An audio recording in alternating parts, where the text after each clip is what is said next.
Okay. So, welcome all to the second lecture of quantum mechanics. As I was saying, I realized that I introduced something called the proper and improper vectors of a Hilbert space, especially for dealing with the eigenfunctions of the position and momentum operator. But I realized that I did not do justice to this proper and improper stuff. Like I didn't explain properly that why it's not normalizable to unity, why do we need a Dirac delta function. So I think we will today start with that, so that we get the idea that why we are introducing the Dirac normalization, or it is also sometimes called the continuum normalization for the wave functions of x and t. Okay, so to explain that, let us first consider the case for discrete spectrum. Discrete spectrum means your eigenvalues are all discrete, they are not continuous.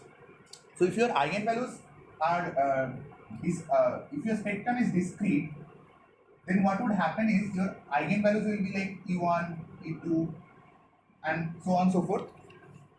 And corresponding to these eigenvalues, you will have these functions, right?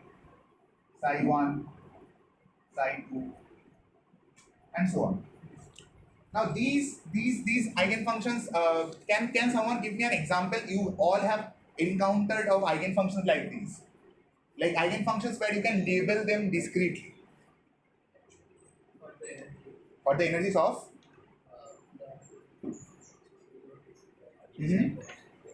What? Particle in a box. Great. So for particle in a box, for harmonic oscillator, that's something that you don't know yet. For stuff like that, where you can discretize the eigenvalues, energy is something where you can discretize. So something that you can discretize like this. For that you can find discrete, like for that you can map eigenfunctions one by one like that. So these kind of cases didn't have a problem. Why? Because if you take any combination like this would just be my normal Dirac delta normal Kronecker delta. So this is not a problem. That okay? This just means that this is a this forms a orthonormal set, right? If n equals to m, it's 1. If n not equals to m, it's 0. So these kind of states physically represent what are called as bound states. These bound states and scattering states are something that I won't touch explicitly in my lectures, but I urge you to go back home and read about bound and scattering states, because this will be something that will be used in physics everywhere. I will also show one more case today in a later part of our lecture, where we'll use this notion of boundness. So this is fine. This is discrete case is fine. But for continuous case, what exactly is the problem that we are facing? So for a continuous spectrum, we can't discretize or label the eigenvalues like this. The eigenvalues can take a spectrum of values, anything. Like it's like a real number line. It can take any point in a real number line. So it's dense, and hence they are not normalizable to unity. This is something that I said yesterday. Now let's try to figure out that why exactly they are not normalizable to unity. Okay. So for that, I want you guys to uh, consider this. Can someone tell me what this means? You guys should know this by now. It's like the eigenvalue corresponding to the eigenvalue of x for Yes, that's true. But can you talk something about in the wave function picture that we were doing yesterday? Like we had a Hilbert space. In that Hilbert space, we defined the one-dimensional this thing X space. It's a coordinate on that one dimension. Correct. Correct. So This is the eigenfunction corresponding to the real value x. yes, exactly. So this, if I write it in words, this is the eigenfunction for a particle that is in position, that is exactly in position x. Cool. Tell me where this function lies, where this vector lies. This vector lies in an abstract Hilbert space, right? Everyone can agree. This vector lies in an abstract Hilbert space. But this vector represents the eigenfunction of a particle that is at some position x in the real world. Clear? I am stressing this point because after this it will become a bit confusing. How? Now this, I am saying that this vector that is located in a Hilbert space, I will try to write it in a position space. What I mean is, I want to do this.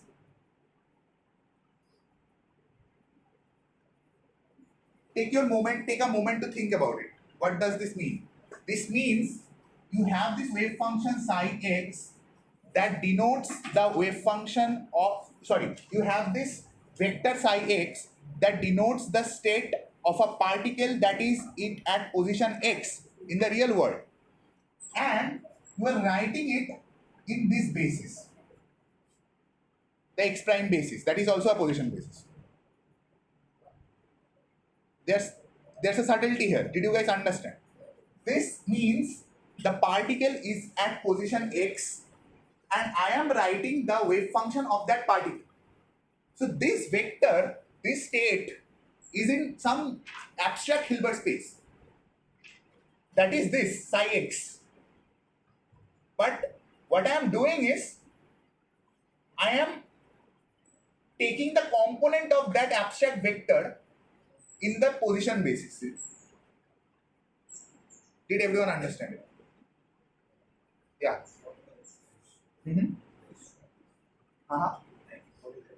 X dash is also position. To differentiate this and that, I am using a different level. You guys can take some time to figure this out. This is a bit subtle.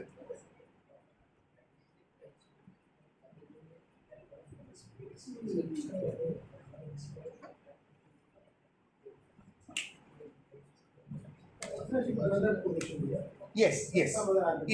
I'm just labeling it differently.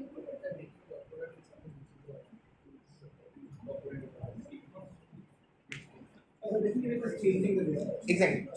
So you can think of it like this. Suppose you remember what we did last day.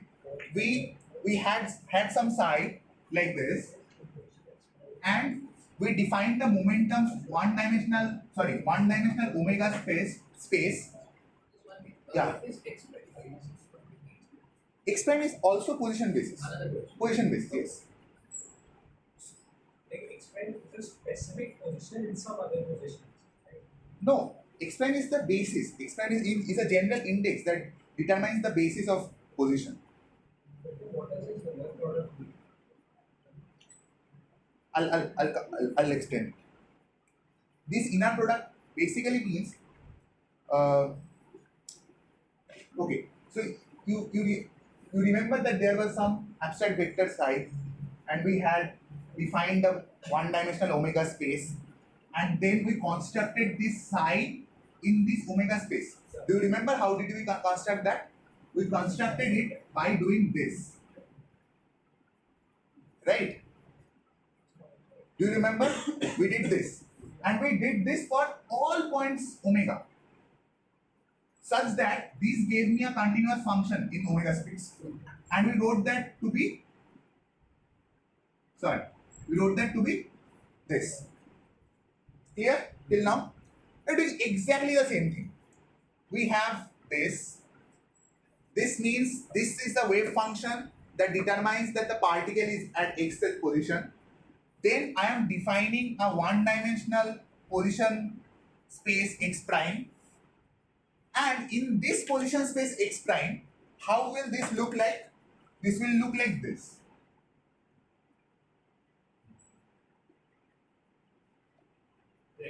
Clear? Clear? Great. Now, having understood this, just try to normalize. Try to normalize a state like this. Let's try to normalize. So normalization means I am taking the inner product with itself. What does means this x prime that could vary. Now I am fixing to x. Clear, everyone? Great.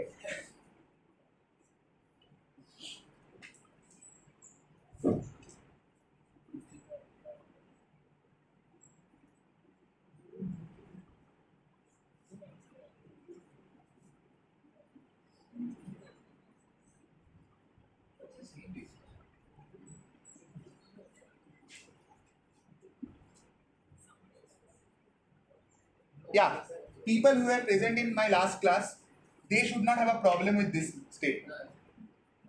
Cool? We discuss it in details that how we can write this like this. Understandable? Is it X prime? This is x prime, yes. You sum, you integrate or discretize sum, whatever you do, over the all the x primes. Clear? Great. So this is the norm that you are getting. The problem with this is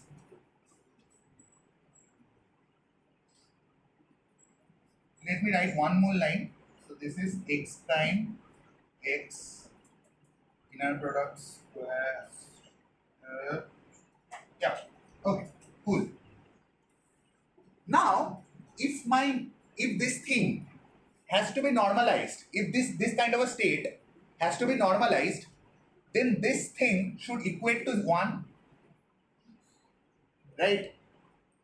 This thing should equate to 1. Now look at this thing. What is x prime? What is x prime x?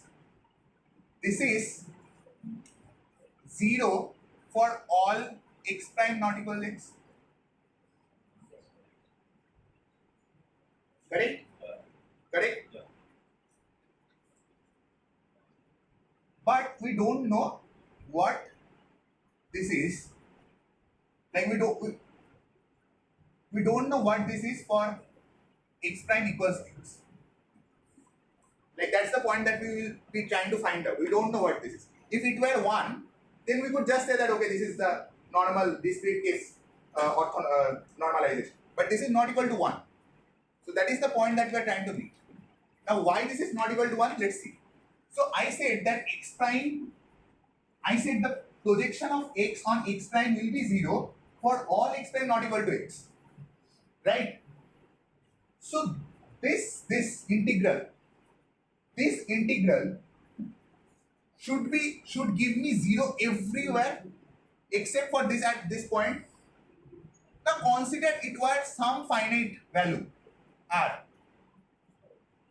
If it was some finite value r, then this integral will be 0 0 0 0 0 0 0 0 0 plus r plus 0 0 0 0 0 will. Can this integral be something other than 0 if this was something finite?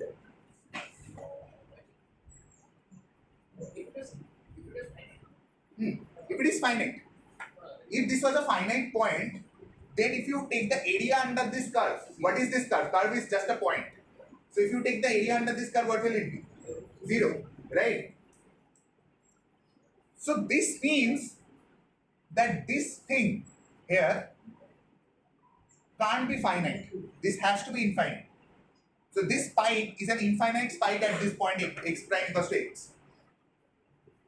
So if I have the wave function, if I have the state vector of a particle at some position x, and if I am trying to represent it in the position basis x prime, then I am saying it can be expressed as something that is infinite at one point and 0 at everywhere else.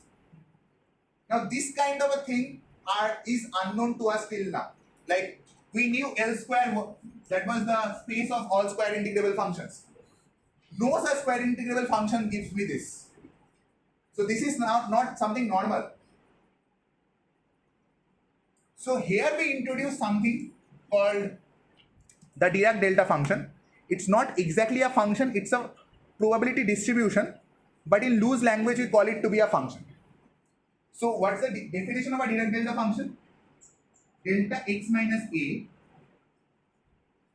is such that when you take the integral of any well-behaved function f of x,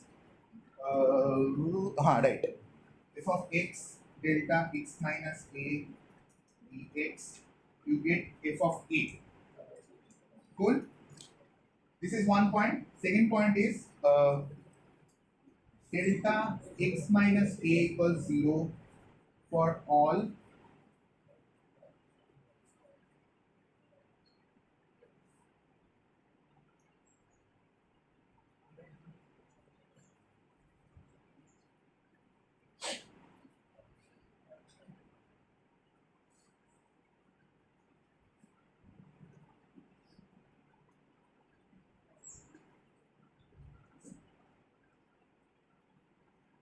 cool.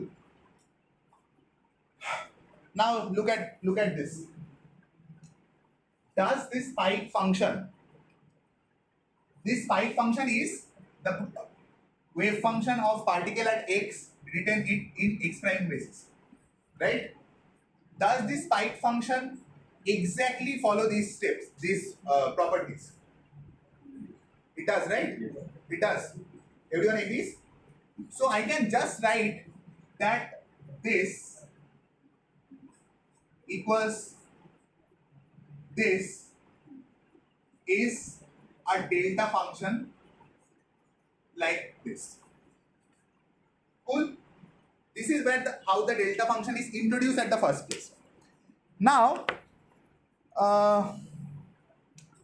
once this has been introduced, let's see if this helps me with the normalization problem that led me here, right, at the first place. When x not equals x prime,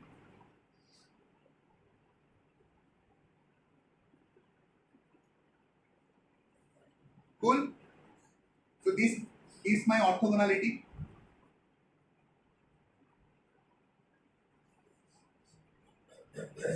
When x minus x prime, sorry, when x equals x prime, delta of x minus x prime is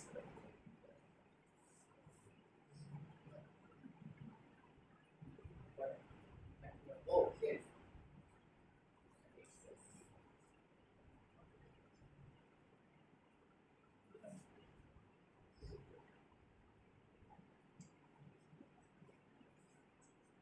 so it's still giving me some problem. If it had been 1, I would be happy. Because if it had been 1, we could finally successfully say that okay, we are done with the problem. But this is not 1. So we figured out कि इतना कुछ करके भी we couldn't, nothing changed. So what do we do?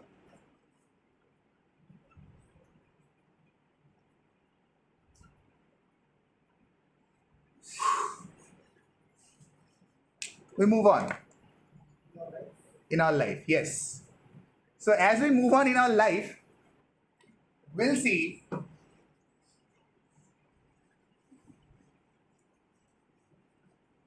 that although this didn't directly solve the problem of normalization for this state, this kind of like to say that okay, this will be Dirac delta function helps me everywhere else.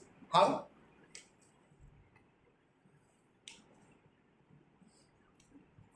Okay. Consider any wave function psi.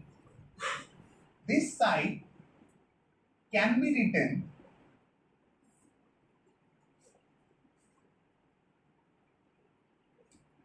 I don't want to write something wrong. Just a second. Yeah. Is this correct?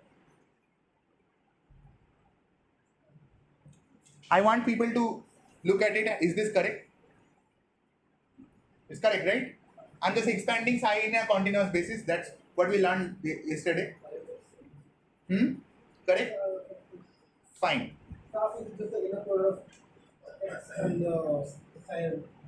This thing, yes. This thing is just this. Clear? Okay. Then, if we do this,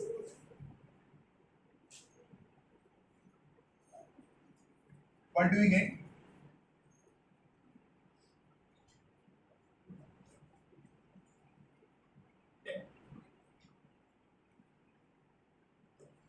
Clear? We get this? We said that we will use this thing to be as a delta function, and that will help me somehow. Let's see how that helps.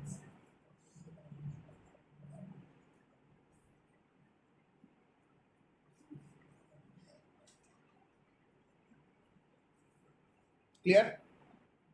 Now, by this property of the delta function, what will this value be?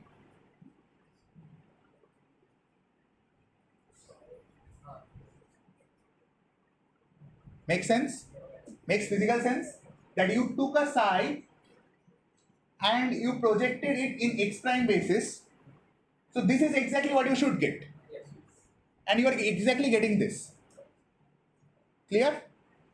You took a psi which was in some abstract Hilbert space and you took the projection of it in this x prime basis and you got this, the wave function of psi in x prime basis. That is exactly what you should get. So the point is, although we had to move on, now this kind of a description of this helps me writing any other vector, any other state that we want to write. So from this entire discussion, we take two inferences. One is that we set x prime x to be delta x minus x prime p prime. Similar to see exactly same analysis can be done for the momentum basis as well. So we set p prime p to be delta p minus p prime. Now there's an added step which I will jump and I will not give any justification for that, is that this delta p minus p prime can also be written like this.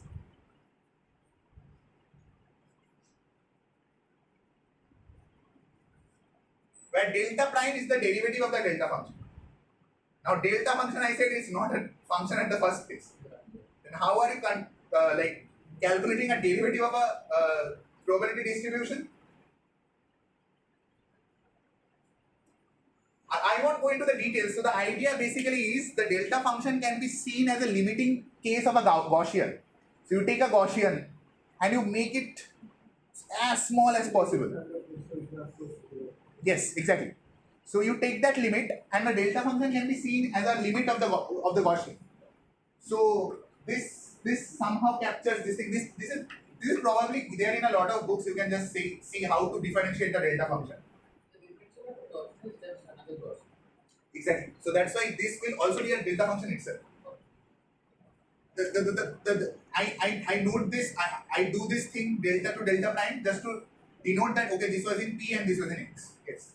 But the delta function is also the limit of a lot of other. Right. Correct. So This will be good for all of them. no, like my point is, I didn't say that delta function always has to be the limit of a Gaussian. I said to calculate the derivative, it is a good idea to think of it as a limit of a Gaussian and then calculate the derivative. If I think of the delta as a limit of some other function, then calculate the derivative, I get a different derivative. I suppose you won't. I'm not sure about it. I haven't done it myself, but I think you can go do it yourself, and I think it won't be different. If you have a function that under some limit transforms to the Dirac delta function, and if you take the derivative of that function and apply the same limits, you should give it exactly the same, no matter what the initial function you take. The Gaussian is a good place to start because, as you said, the derivative of a Gaussian is also low.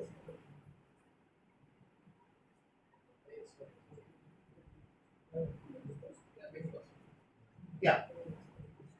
Cool. So this is one thing that we take home.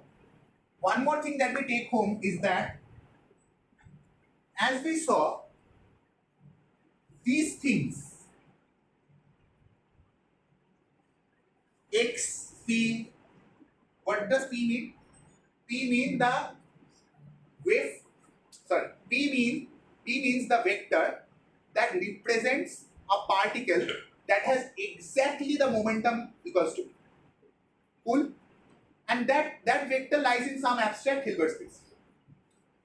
So things like these, X, P, this kind of vectors, these are not normalized.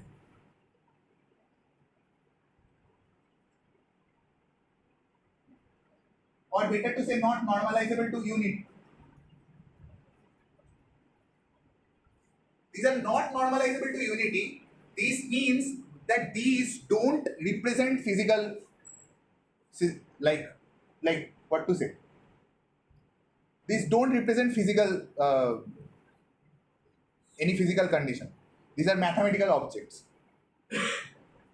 You always have to take this thing and work with this.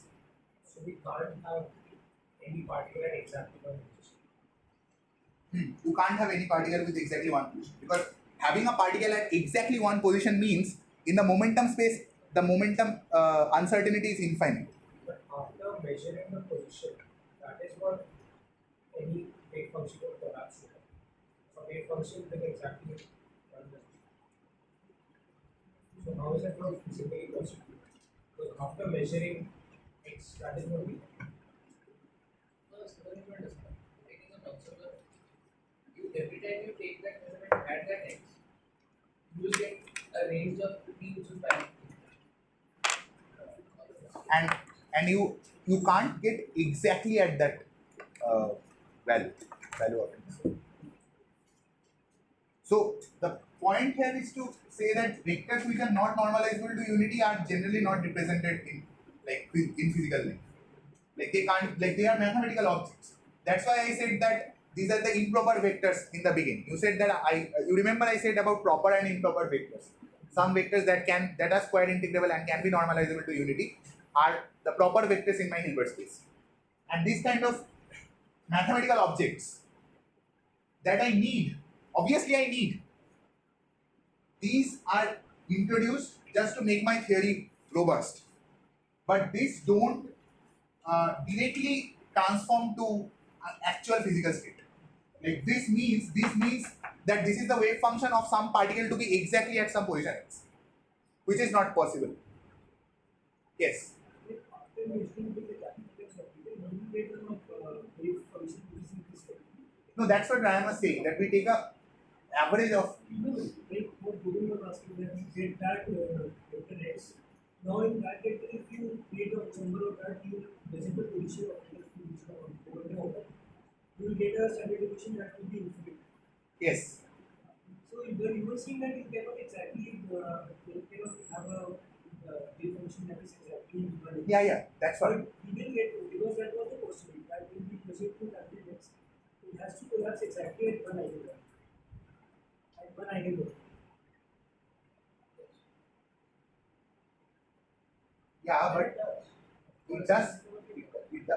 The point is, if it collapses exactly at some point x in the position, then the uncertainty in momentum will be completely infinite, right? That is not physical. The problem is that you were saying that you cannot have a state which is exactly one state. Like it cannot be exactly one in the position space. You can't have that the particles exactly at one position. But that is what was the postulate. You will have to get it collapse at one position after motion. You talked about eigenvalue. So you said that we talk about only those measurements. That would be like.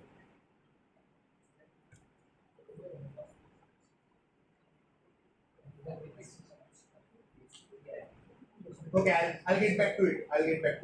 Right now, nothing is coming to my mind.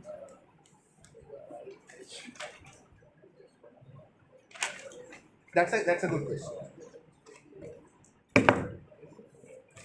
Okay, so till now, are people like okay with whatever we discussed? Like I thought this is worth discussing because last day we didn't do it that properly. Cool. So having done this, I would ask you to maybe do.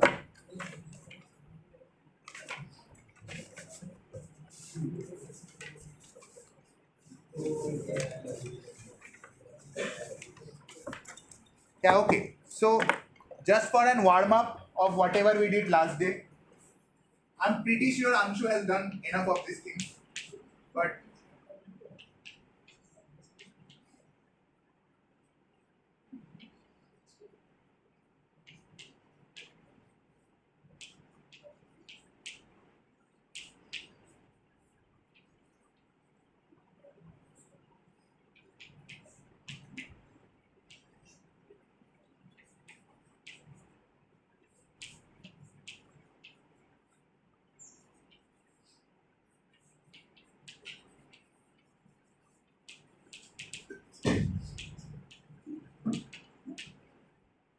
are people okay with whatever I have written till now?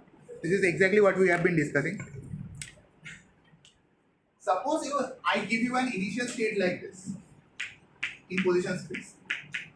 Just for an warm up, I'm pretty sure you guys know how to do this.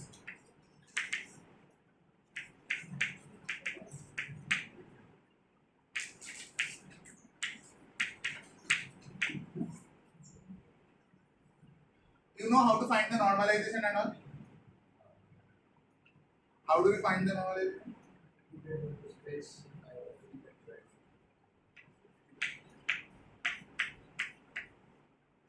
This is normalization, right? This is the norm. What are you given with? Are you given with psi?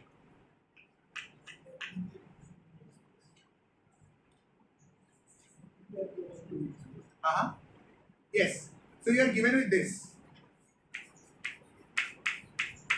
How do you go from this to this? Hmm?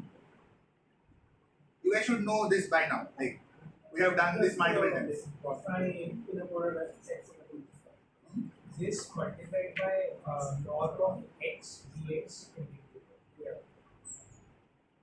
I don't know if you guys are talking about this.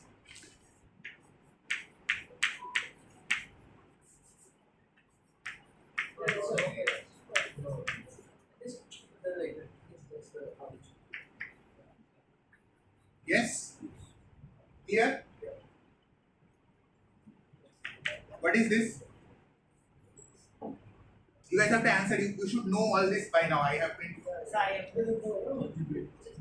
This. This is the wave function in x basis. What is this?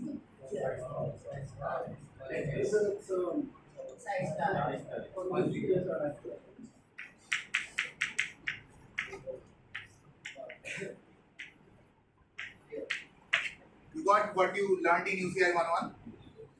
So if you do this thing and if you equate it to be 1, I urge you to do this. You will get a Gaussian integral.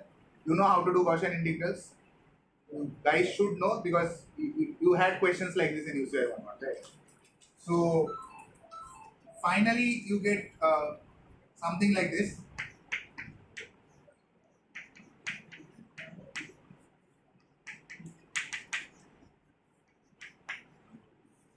And this means you take the psi of it would be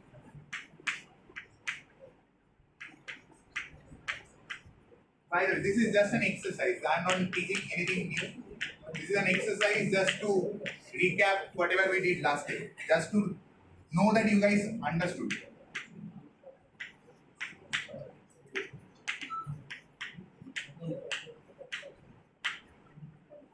Fine?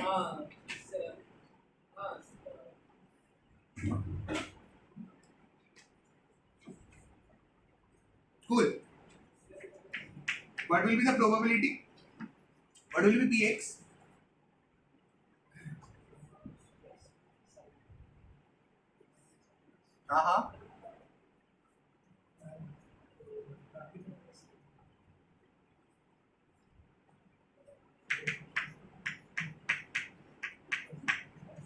This? Oh, sorry, that's a dx answer. So you just calculate this to be basic calculation.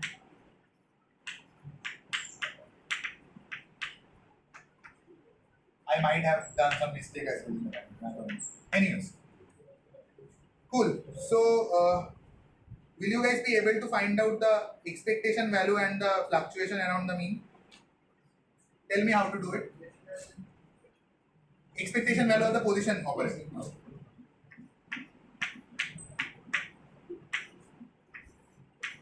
Tell me how to do it. I have taught you guys these things yesterday. Tell me how to do it.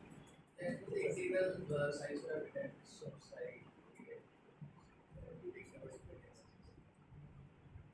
Fine. So if you do that, we'll finally find it to be by delta square or half integral minus infinity.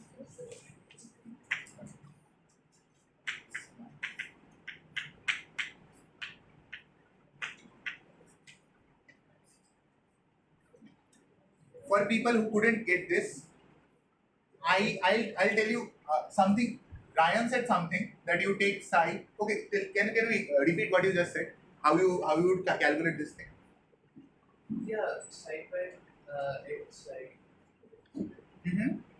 Psi prime, psi star. What is psi star? What is psi? Again, psi of What is talking about psi of x. psi of x? Psi But do you get psi of x here? Do you see any psi of x here? No. No, but when we expand this, we can write this as they are the same thing.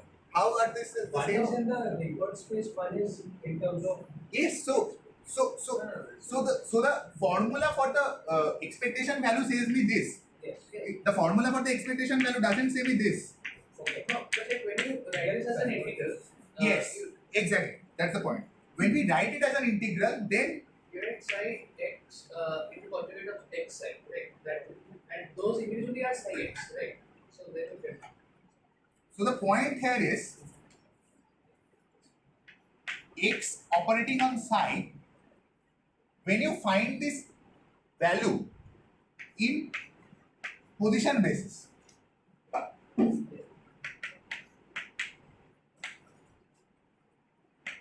you can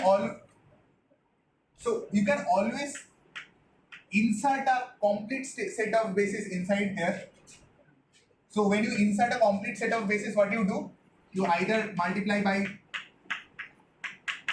this thing for degenerate case, or you multiply by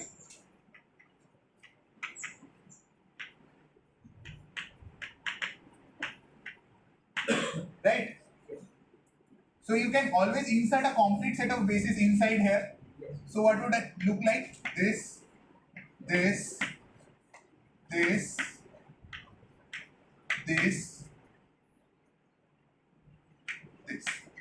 Clear? Clear? It's very important that you make yourself comfortable with this kind of jugglery. Okay? So tell me what this is. Everyone agrees? Tell me what this is. This will do.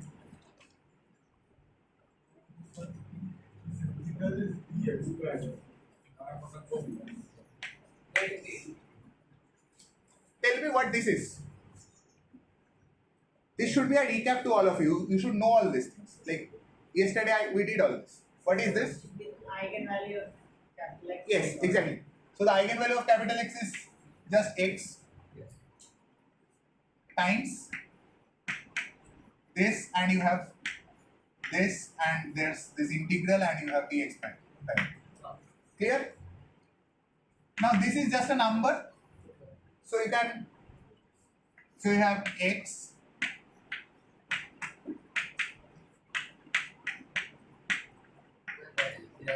yes, exactly.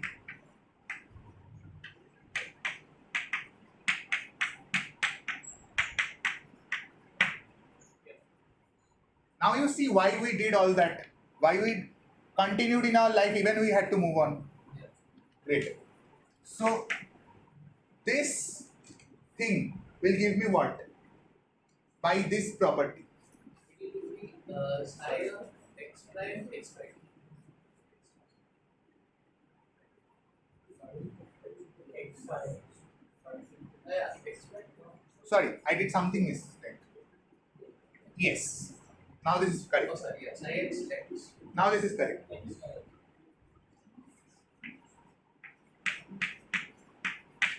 Clear?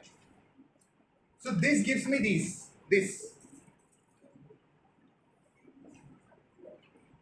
To calculate this value, this thing, what we need to do is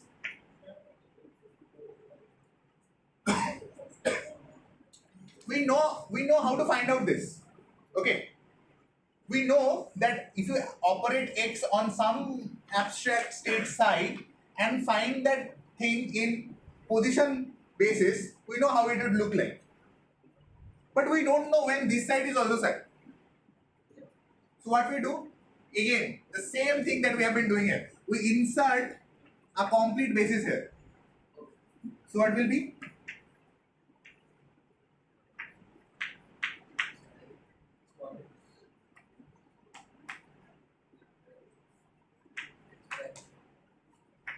That is just that. Got it? Now this, okay, dx prime, yes. So this is this, and this is this.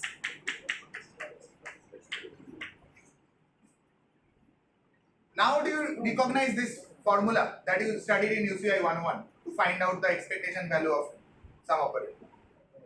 The expectation value of x was you plug in x between psi of x and psi star of x. Right? That's what you learned in your first year chemistry, right? But this is not the definition of expectation value as we learned yesterday. As we learned yesterday that the expectation value of any dynamical operator omega is given by this, where this was omega. This was what we learned yesterday. Is there a problem? Is there a question, doubt? Okay, sorry, I thought that you have a doubt.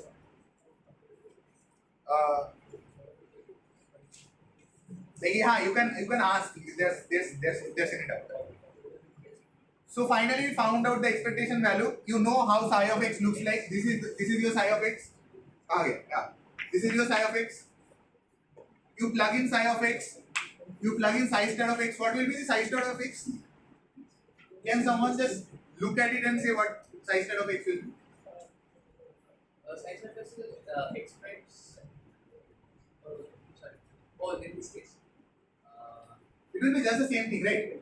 Yeah. There's no complex part. There's no imaginary part too. Yeah. Fine. So you do all these calculations, and you finally what you should end up with is this.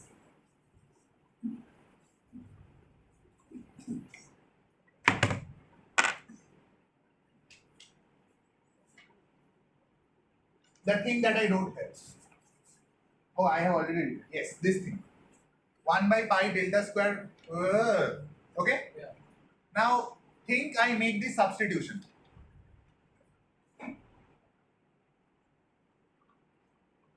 How will my. Yes. Yeah. For that part, the get x into the operator x into psi on the right side. Yes, for this part, yes, this is capital x into operating on psi, just the eigenvalue x into psi. X. Yes, this is the eigenvalue. No, I'm saying not inside the integral, I'm outside the integral. Huh. I'm trying to value without the integral. X space. So I'm saying capital X into psi. Huh. Isn't that just the eigenvalue x corresponding eigenvalue x into psi? Yeah. So if I go back to the integral at the left, can I just say that? Oh no. What you are saying is you are saying that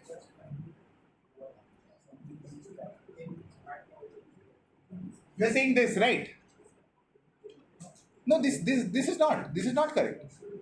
This is correct only if this is an eigen function of x.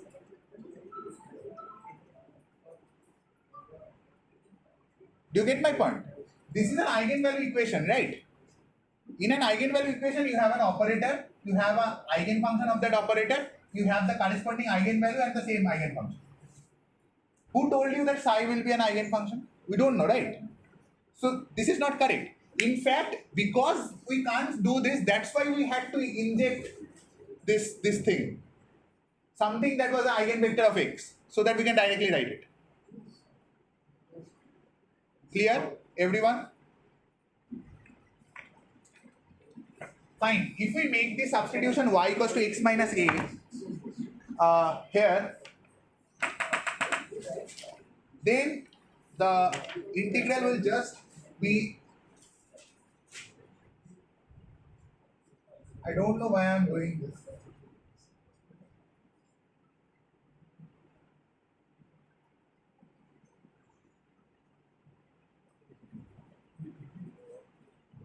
This,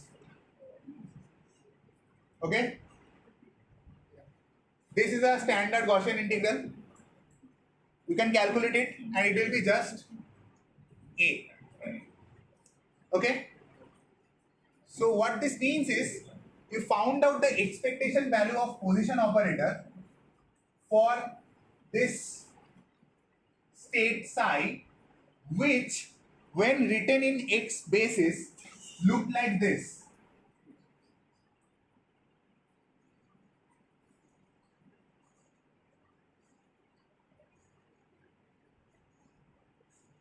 Which when written in x basis, this was an abstract vector which when written in x basis looked like this, and you found out the expectation value of x for this vector and you found out it to be a. Right? This is very much physical. Why? Because this is a Gaussian. So psi of x means the wave function in position basis. And you remember how we constructed that wave function? We took the abstract vector psi and then we found out the projection at every point in that position space. And then that means that in this position space x, this function is how it will look like. Yes. Right? And this is a Gaussian that has a peak at x equals to a. So that is why when you are finding the expectation value of the position operator for this state, you are getting a. Because the mean is a. There's a subtlety here. Like it looks very trivial that okay, but no, there's a subtlety here. This was some abstract vector. You took its component in the position space, and that position space looked like this. By the definition of this thing that we introduced last day, our wave functions are made by taking that abstract vector and projecting it into a one-dimensional position space. That is how our wave functions made. So by the definition of how the wave functions are made, this is how it should look in position space.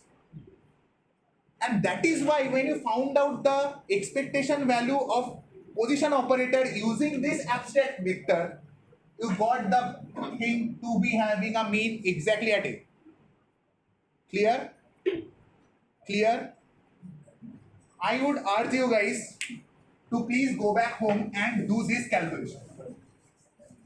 One question that the thing that we are assuming to be a Gaussian, are you assuming that Which one? This the fact that this one?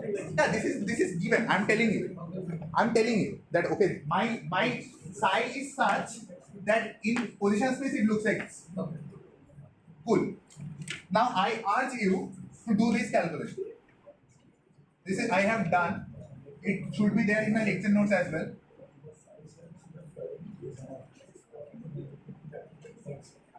I urge you guys to go back home and do this delta x calculation. You know how delta x is defined? All of you guys should know. Now do this calculation explicitly if you are doing this calculation explicitly, I remind you it should look like this.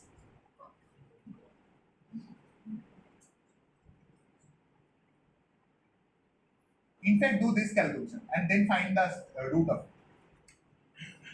it. Okay? I remind you, this looks like this. This is not that psi star A of x, psi x, whatever you learned in chemistry. Fluctuation is defined like this, that we defined last year. So it would look like this. Do the entire calculation, but from what we just discussed right now, can you tell me what this value would be? Delta square. Exactly.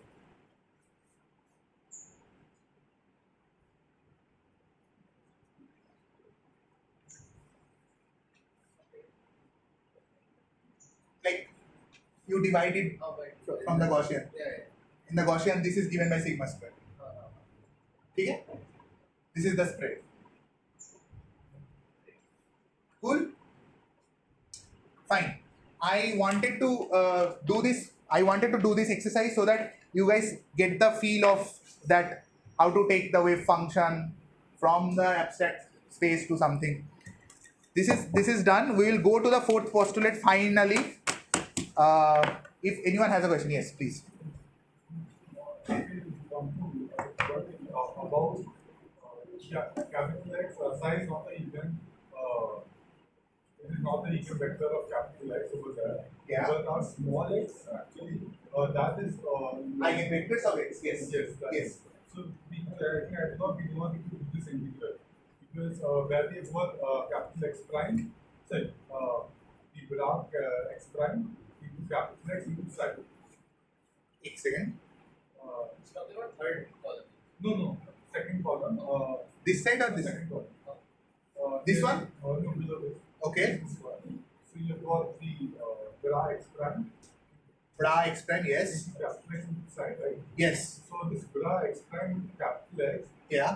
can be Yeah. True. Because my x is an Hermitian operator, you can directly write it to be x prime times.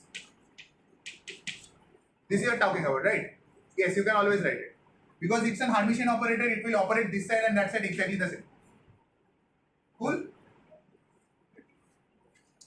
So, this exercise was important. Please, if you guys understood something, then please do this exercise and convince yourself that this exercise can give you intuitions about how to construct this in an abstract way.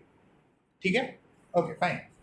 Now we finally go to our fourth postulate. I think I wrote the fourth postulate last day. Can someone tell me what the fourth postulate was? So it was basically how, till now we have been talking about how we find a state, how we write a state and all that. Now we will be talking about the dynamics of the state. How does the state change with time? Time, as I must remind you, is just a parameter. Is just a parameter in quantum theory. In fact, when you go from quantum mechanics to quantum field theory, one of the major problems that you have is that you can't treat time as a parameter anymore. You have to treat time and space in the same footing in quantum field theory, because in relativity, time and space are on the same footing. In Einstein's special relativity, there's no difference between a time coordinate and a space coordinate. So when you go to quantum field theory and when you have to treat SR, when you have to marry SR and QM, you have to make sure that time is no longer a parameter, or at least time and space are both in the same footing. Anyways, having that digression, we will go towards the fourth postulate. The fourth postulate states that the state of a particle. Okay, do you guys have any question or something? Okay, fine. Then we can move on.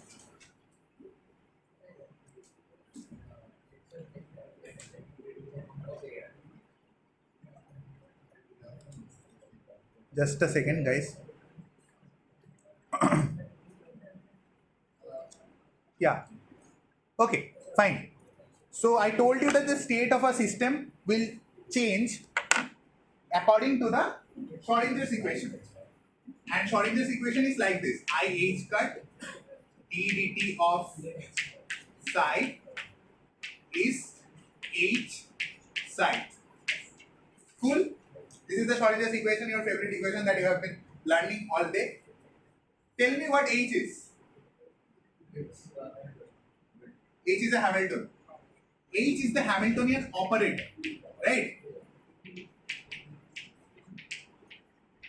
Now, from our postulate 2, look at your notes. What my postulate 2 stated, that if you have any dynamical variable in classical mechanics that is given by omega x comma p, and you need to find out a quantum operator for it, what you do is you change omega such that x goes to x and p goes to p. Similarly, in classical mechanics, you have something called the Hamiltonian of a system. Some of you guys who were there in classical mechanics lectures, they know what a Hamiltonian is, right? No, those are Hamiltonians. Those are Hamilton's equations. I'm saying Hamiltonian. Hamiltonian is a quantity. It's a dynamical quantity, which is given by the Legendre polynomial of the Legendre transform of the Lagrangian. Yeah. So you have this Hamiltonian. Now, according to postulate 2, my recipe of constructing this would just be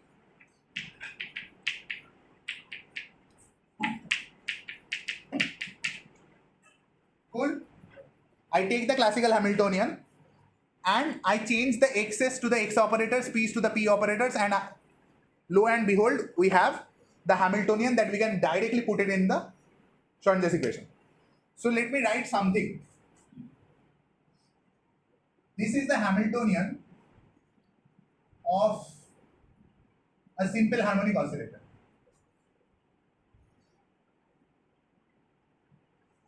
So when you will be using a quantum harmonic oscillator, what will my Hamiltonian look like?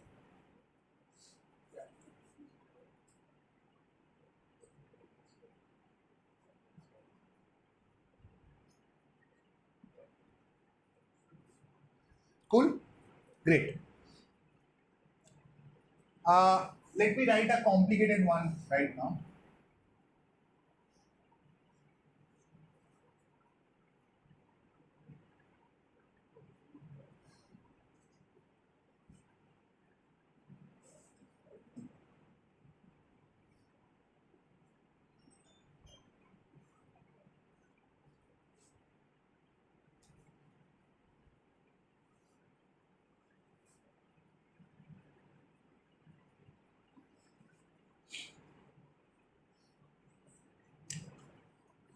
Yeah.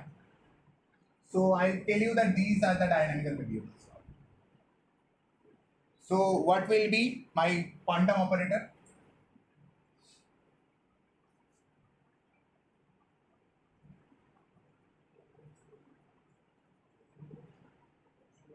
what even So this is the Hamiltonian of particle under electromagnetic field, a single particle under electromagnetic field of charge q. Charge q. Huh? A is called the vector potential. You don't need to know what A is. A is called the vector potential, and this is called the scalar potential. You will learn all these things in your next semester. Okay. So yeah, there's a nuance here. The nuance is, you see, you have a square. When you change it to operators, there's a problem with squaring, right? You have p dot p, you have some term with a dot a, but you can't write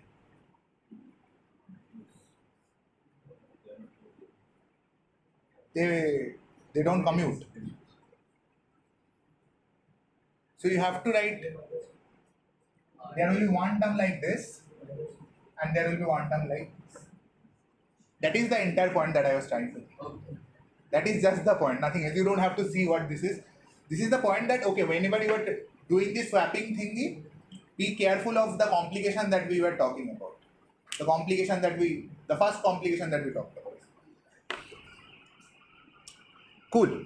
So once you have set up the first thing to solve the Schrodinger equation is setting up the Schrodinger equation.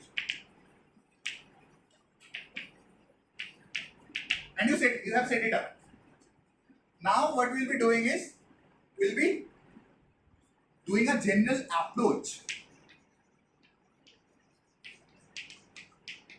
to solution of the Schrodinger equation. Let's see what the general approach is. Where's my notes?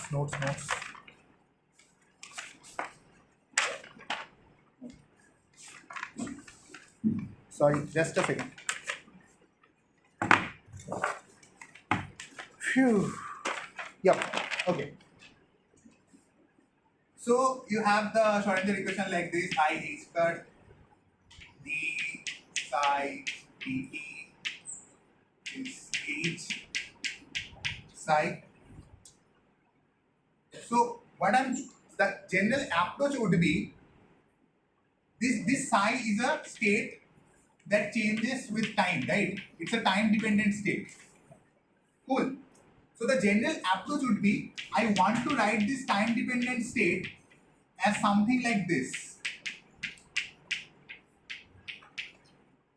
So I will define a new some quantity called this is called the propagator. So I'll define something. I'll try to make something such that when I apply this to psi 0, it gives me psi at some other time. Cool. This automatically translates to this.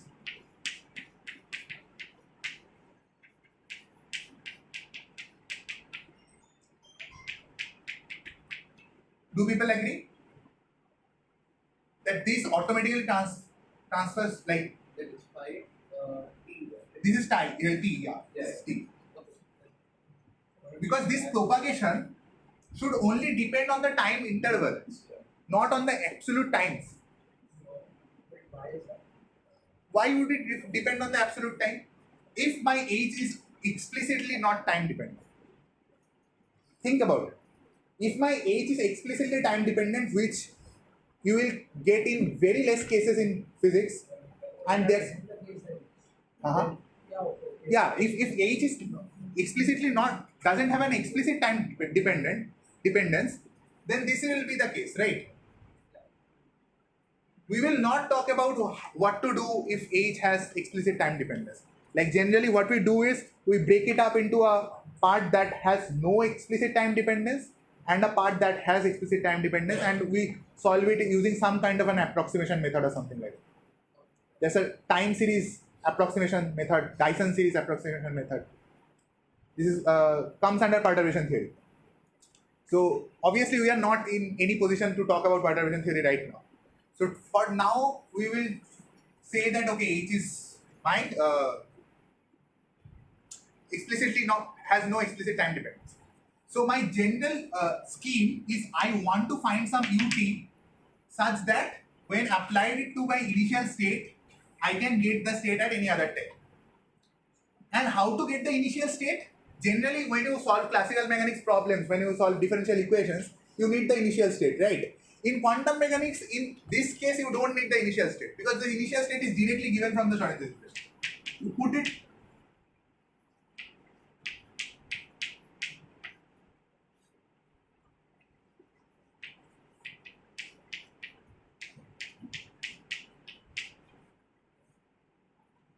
That change to 0.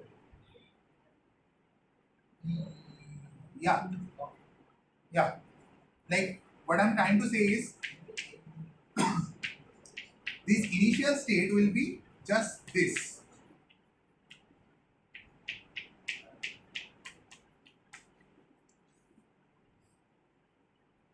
Clear? How to find it? You know H.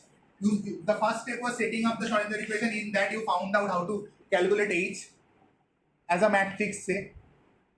Once you had H, you applied it to some function and it gave like so you know how H looks like.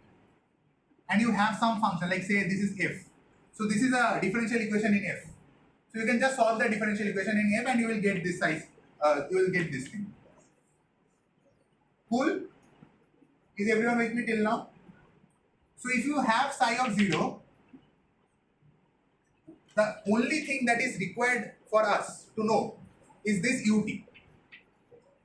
Now this general approach is that I want to make ut in terms of E and E, where these are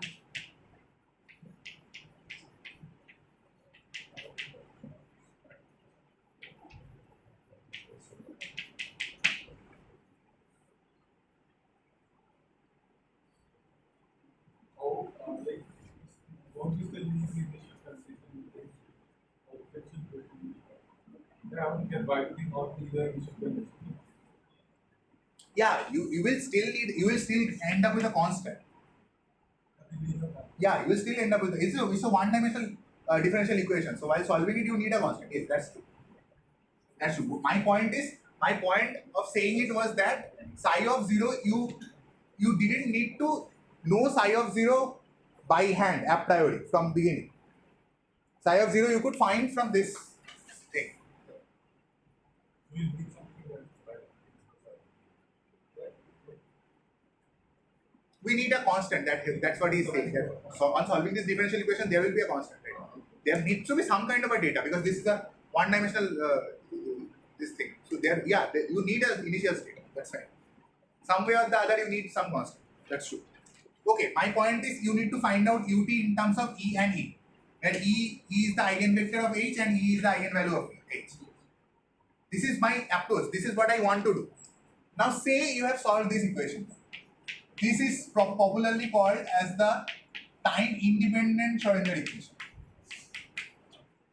Okay? So say you know states E that obey this equation. You know that, say. So if you know that, if you already know this kind of states that are eigenstates of H, once you have found those eigenstates, you can always write psi of t as a linear combination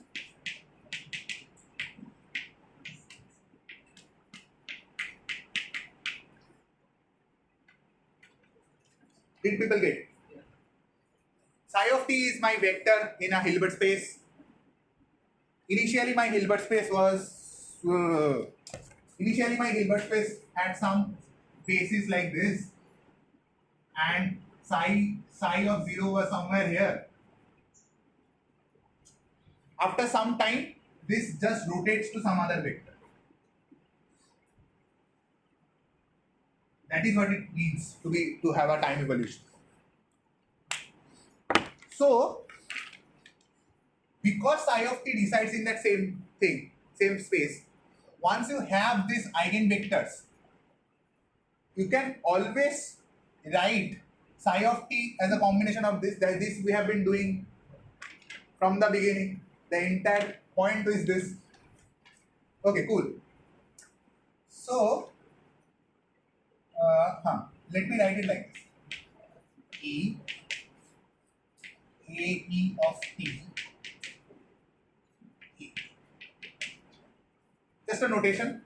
I am writing this to be A of t. Cool? Any problem? Anyone? Great. Now, apply. What should I apply?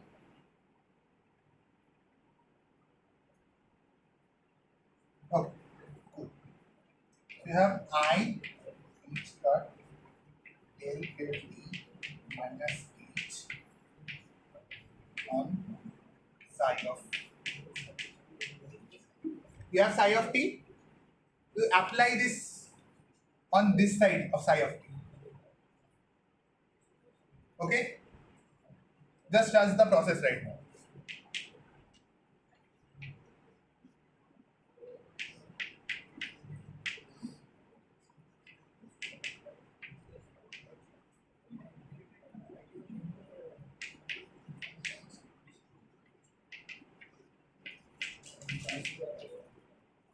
Tell me if you have a problem with this side.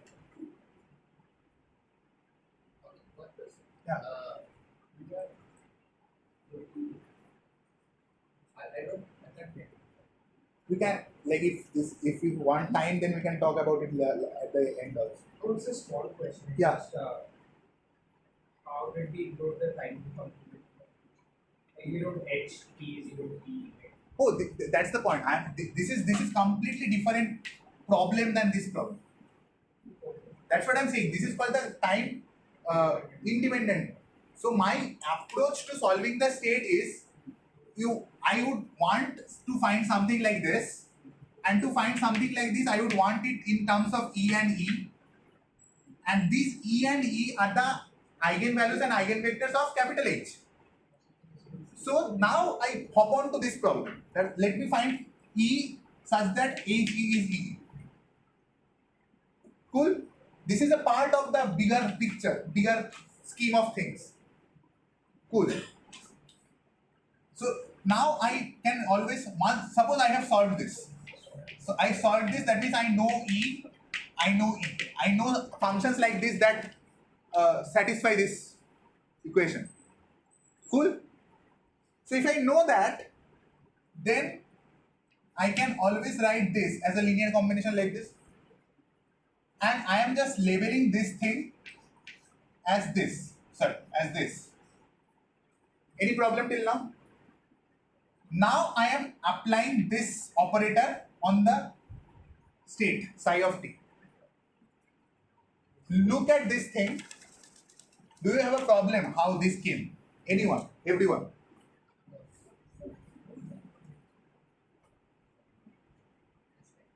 Everyone? Good.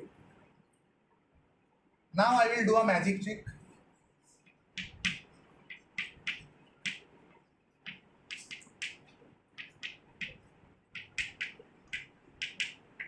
You have to tell me how we went from this line to this line. So I just put an equation that is 0. So you get an each individual component 1 to 0 because like, they don't have components along each other. So they are independent. So each term individually should be its own. Because like, Did everyone get it? This, by the Schrodinger equation, think like I am taking psi common. So if I am taking psi common,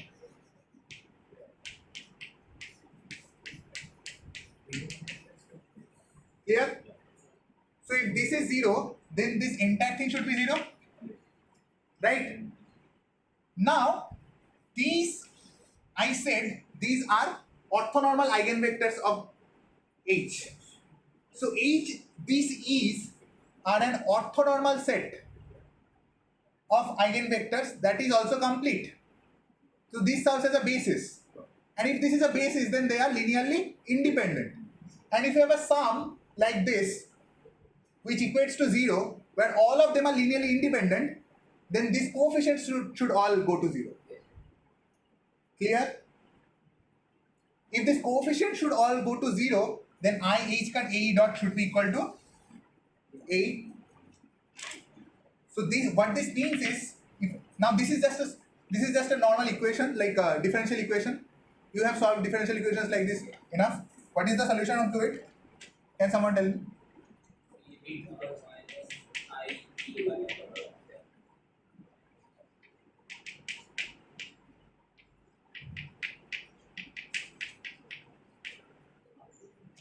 Cool? Everyone? Great. Now, I want you to calculate this thing for me.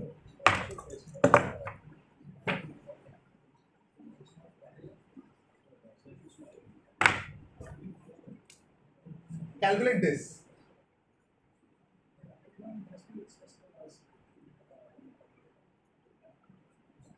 Calculate this. Tell me how to calculate, or at least tell me what should be the procedures. What should I do?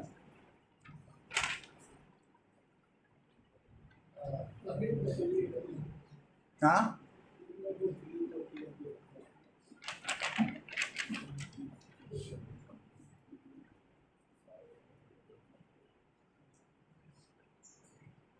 The same old thing that we have been doing.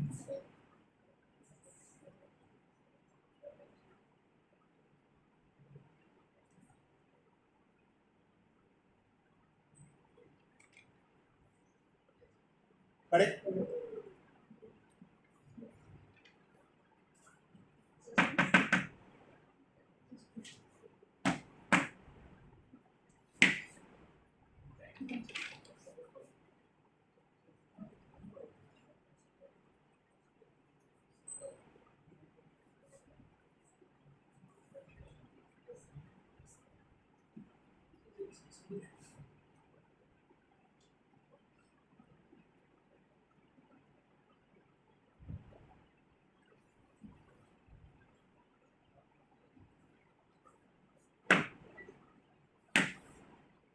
E on the left is one specific, right? Yes. And the E on the right has been summed over. Yes, this is sum over E. Yes. That is the E on the right. This is the same E everywhere. This is also summed over this. This. On the one on the left has to be a fixed. Oh, sorry. Yes. I Yes. I should. This is an abuse of notation. Wait. Yeah. Let me do this.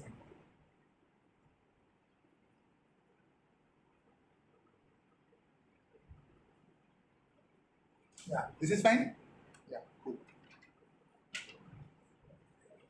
Now you had this thing, right? If you plug in t equals to 0 here, if you plug in t equals to 0 here, then what we will have, that psi of 0 is sigma e ae0 e. Sigma e ae0 e.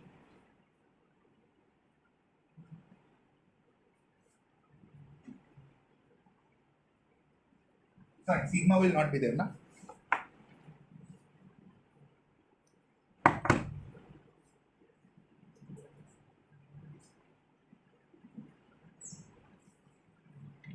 I have done one more mistake somewhere.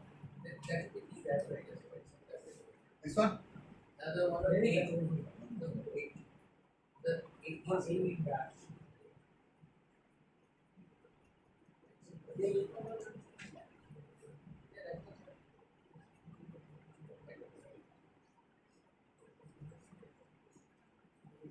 Okay, so the point that I wanted to state is this. Like there should be some releveling in between from E prime to E that I have skipped. But the E in the power should be E dash, right? Yeah, that does So we can't get it out of the summation.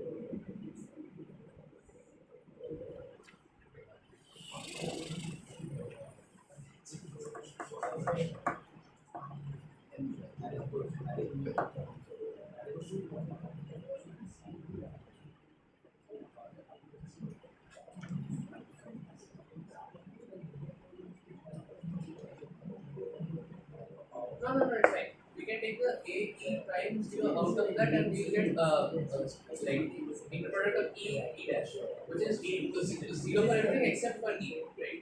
So then we'll get to take that. Let's see that. I know, this is the number. A is just a number.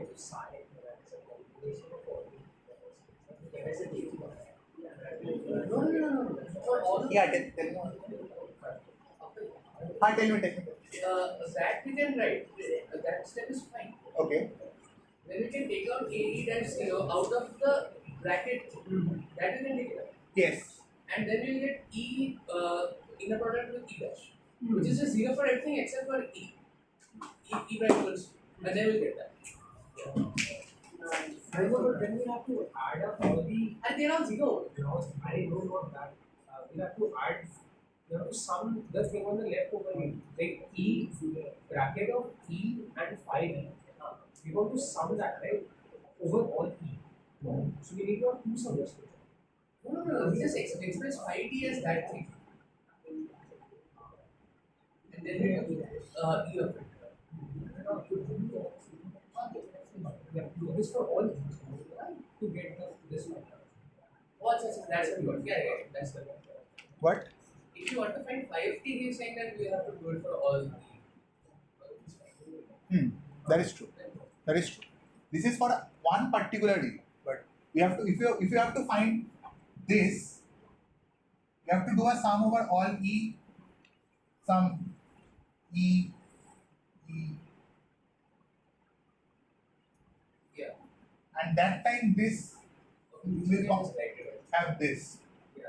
Like if you do this, then it will be No, that is also E dash should be right. yeah. Yeah.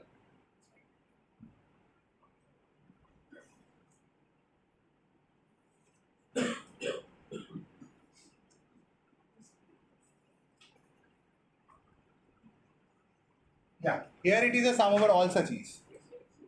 Is this what you are talking about? If you had to find this, then yeah, then obviously you have to do a sum.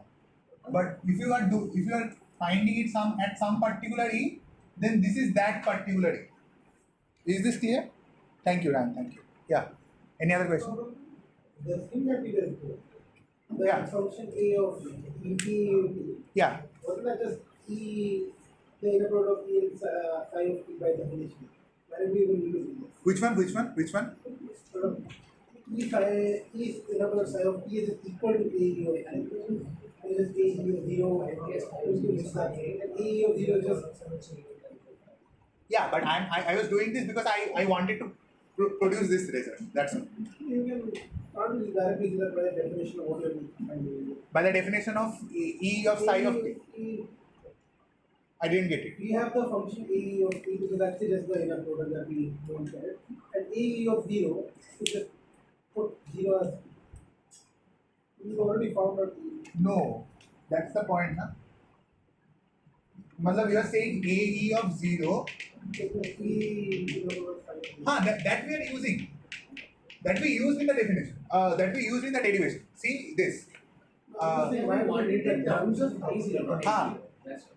Yeah, so all I'm saying is that E, we have the Yeah, the this. explicit definition of A of T, which was just we initially took it as the inner product of T and psi. Yes, yes. Right. So when you so A of 0 should just be E. Yes, exactly. AE of 0 is this, and that we have used.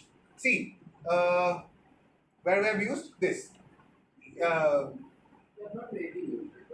Not really use it, but No, I remember using it somewhere. we don't really need to do it. Yeah, this. See.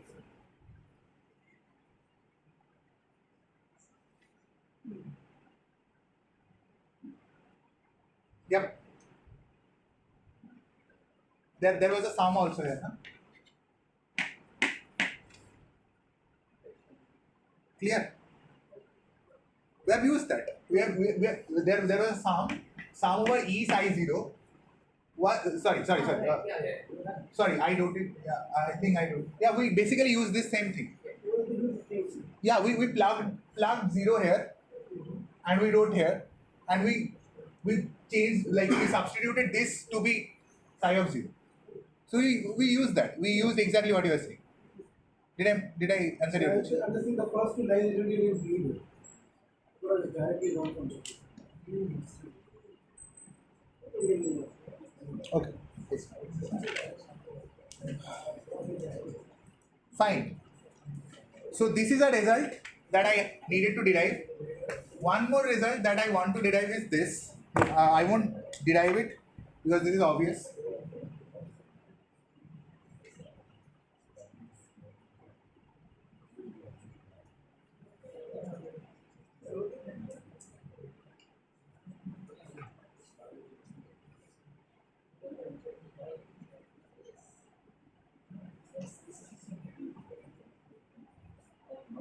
Can people convince this?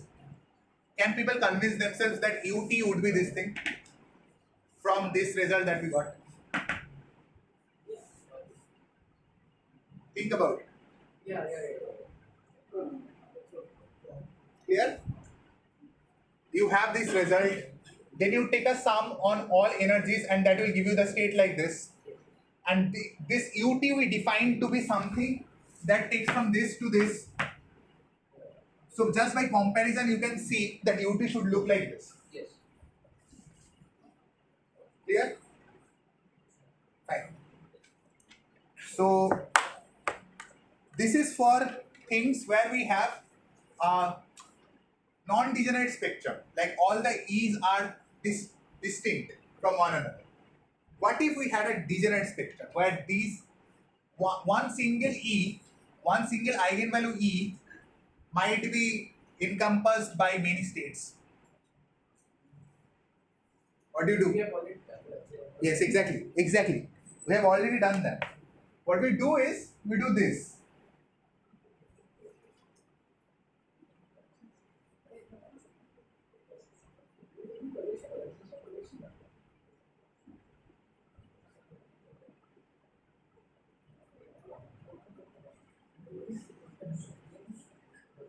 Here,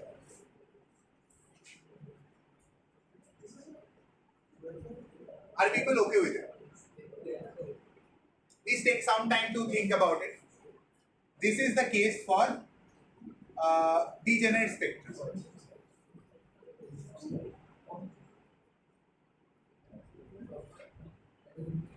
Clear? This is some other label that I'm asking this because we will use it just now. So this is some other label that we are using to distinguish the states. You remember last day we were doing omega comma 1, omega comma 2 to distinguish two states that were having the same eigenvalue omega. Something like that. So you have this and you have a sum over all such alphas. So if you have omega comma 1, omega comma 2, omega comma 3, n number of vectors that have the same eigenvalue omega, then you have to make a sum on this as well. The alpha and we switch like in the summation. You can. But It is allowed. It is allowed.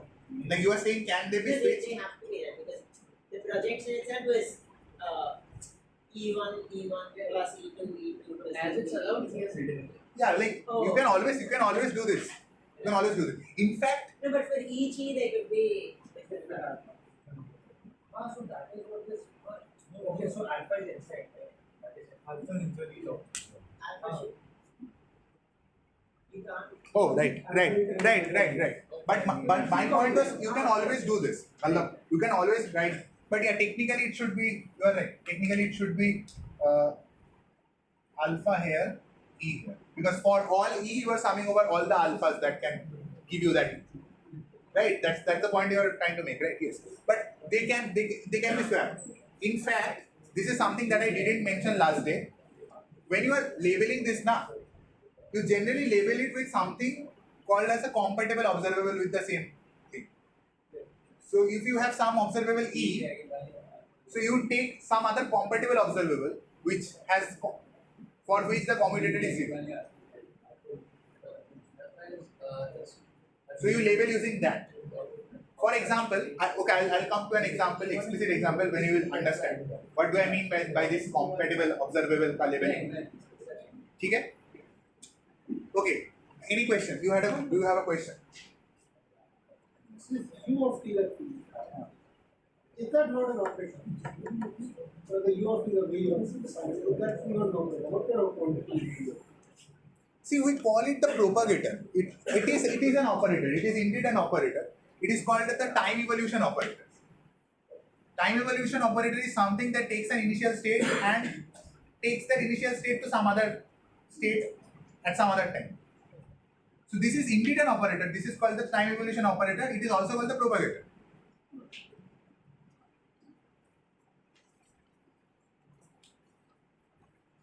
Okay, cool. So we are done with two parts of our postulate 2. Only the last part remains. We have set up the Schrodinger equation.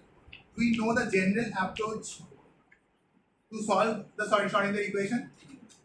We just need to know one thing more. Basis. So the Schrodinger equation is generally solved in some particular basis. And this choice of basis is determined by the potential. Why are you not able to write psi of t as U of t times psi of t? Because it defined U of t to be that operator.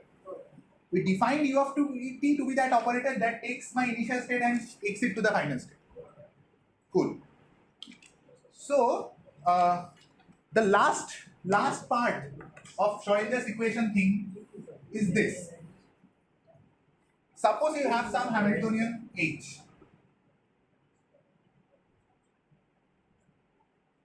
Right? Now you can write this Hamiltonian in any basis that you want.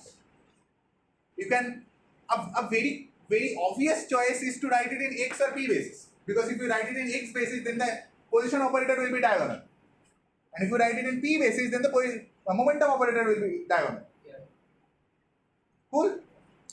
In fact, you can write it in some other basis as well. In harmonic oscillator, we write the Hamiltonian in some other basis, some other states, neither position nor momentum.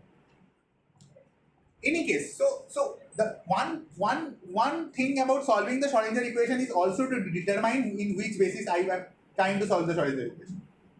Suppose I am solving in X basis. If I am solving in X basis, I have to change all my X in H to this. This was the classical Hamiltonian, and this is the quantum Hamiltonian operator. And then I would change all my P's to, this is something that you should know from UCY 101. Yes? Yes? The There's a minus. minus sign ना? अच्छा ठीक है? Cool? Okay. If you are writing in position basis, sorry, momentum basis, then this will be P, Yes. right? And what will be my position then? P minus I H, yeah, D by D.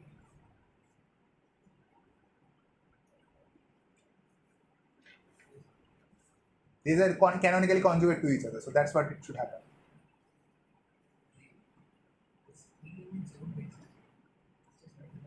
Do you have a, X in terms of which one? X This. operator in terms of P minus I H bar D by D. How did we get that? This. How do we get that number? This wasn't there in at least in UCL. How about the P in X? That I think we know that is true. But how did we get it? If this is true, then this is also true, right? They are canonical conjugate to each other. X and X basis is X. P basis is P. Then the other one also to fit the vertical. There is nothing unique about the vertical X and P. That's what Hamilton's equations say. That X and P are interconvertible. They are canonical variables. You can always have a transformation that takes x's to p's and p's to x's, and that renders the Hamiltonian invariant. So they are on the same footing. X and P are on the same footing. So if you agree that this should be, then this should also be. One thing that might be wrong, that I might miss the minus sign. It might be that it was plus or something. I don't remember. Because if you see the Hamilton's equations there's a minus this thing. Del H del X and del H del P are not exactly are interconvertible up to a minus sign. But I don't think that matters because those are like in terms of X not P. But when we are talking about just the variables, that can be just converted. Yeah, like they are convertible. By that we mean that there's always a transformation. There's always exists a canonical transformation that takes all the x's to the p's and p's to the x's and so on and so forth. But yeah, my point is there might be a overall minus sign ka problem. There is, no? It's plus. That's what I was thinking. There should be some minus sign ka problem. Now this is correct? Yeah, that's what. Yes. About P minus I H bar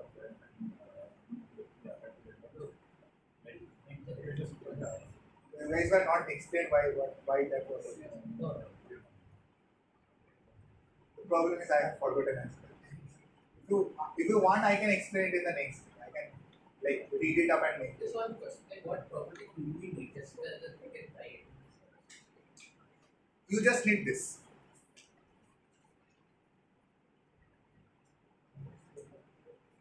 Just need this. Okay.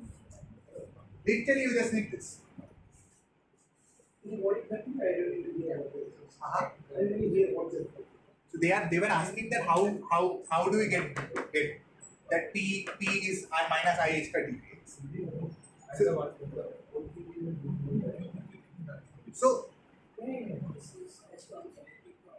So the agent exactly. Uh-huh. So like you can take one of the two flags, you can take XP to the highest and then derive, Yes. or you can do the other way around, which you can take assume that P is this and then you can derive. Correct. So that's what I told them, that you can start from this. You can take this canonical quantization to be an axiom.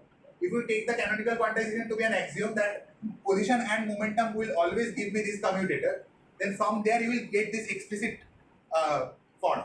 Now this derivation I have done myself in my chemistry days, but I don't remember how to do it right now. It's not some rocket science, it's very easy, I remember. So you can try this. You can start from here and come here. And as what Rito said, that you can also start from here and go there. So it's a point that which one you want to take as action. But you have to take one of them as a. Yeah, you have to take one of them as action. Generally, the point is you take this as the action. Okay? Okay, cool. So in position basis you do this, in momentum basis you do this. Depending on the potential, depending on how your potential looks like, depending on that you make a choice that which basis you want to do. Now I will write a very weird looking potential. Say your Hamiltonian is given by this.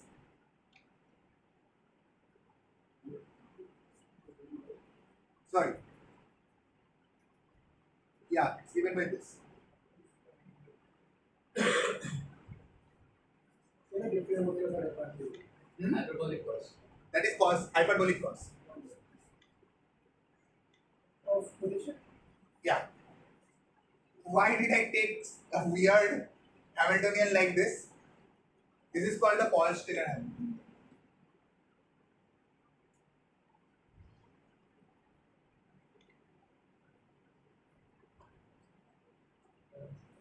This is of very importance in condensed matter physics. Huh? That you have to figure out. It is a shape like this. The shape like this. A well kind of thing. Why it is important to condensed matter physics, I won't tell you. Go back home and read it about it. It's a very, very widely used potential. So suppose you have a Hamiltonian like this. Now you want to make it, like now you want to find out do this, whatever, Schrodinger equation business. Now tell me in which basis will you use the Hamiltonian? Like will you use this prescription or this prescription?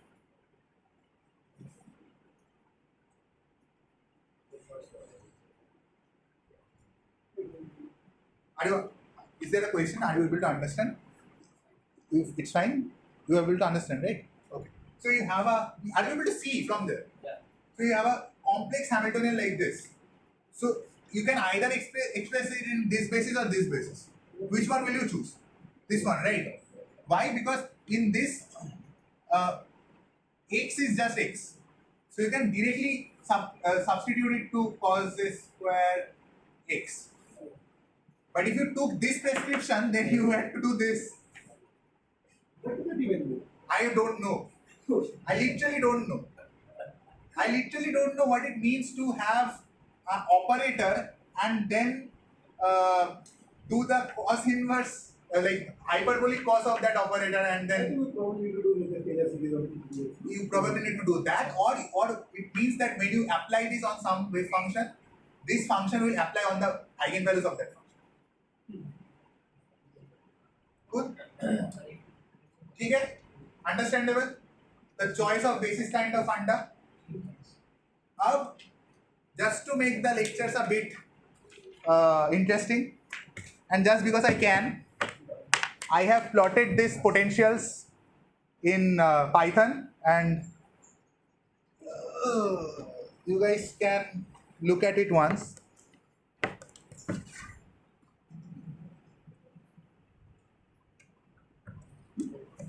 I have plotted this. I have taken this Hamiltonian exactly. I have found out the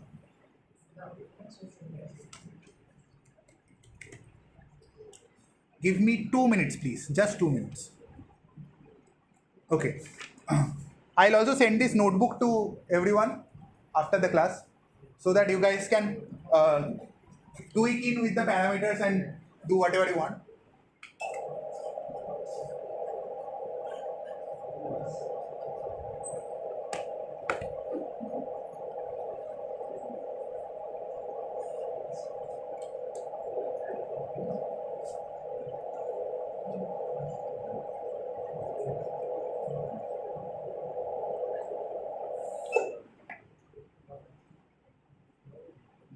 Is it visible? No, right?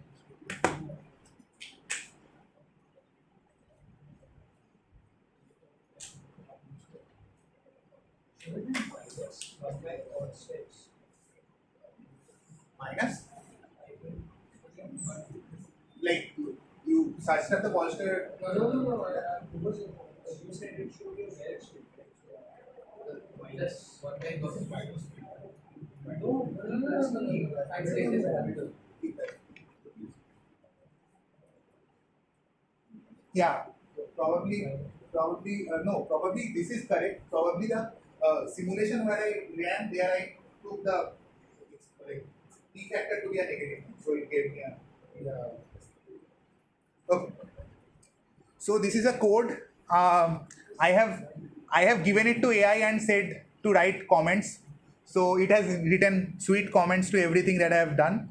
So that you can go back home and even if you don't know Python, you can just do it. Like you can understand what the code does. The AI has written very great comments.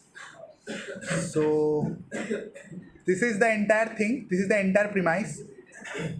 And if we run it,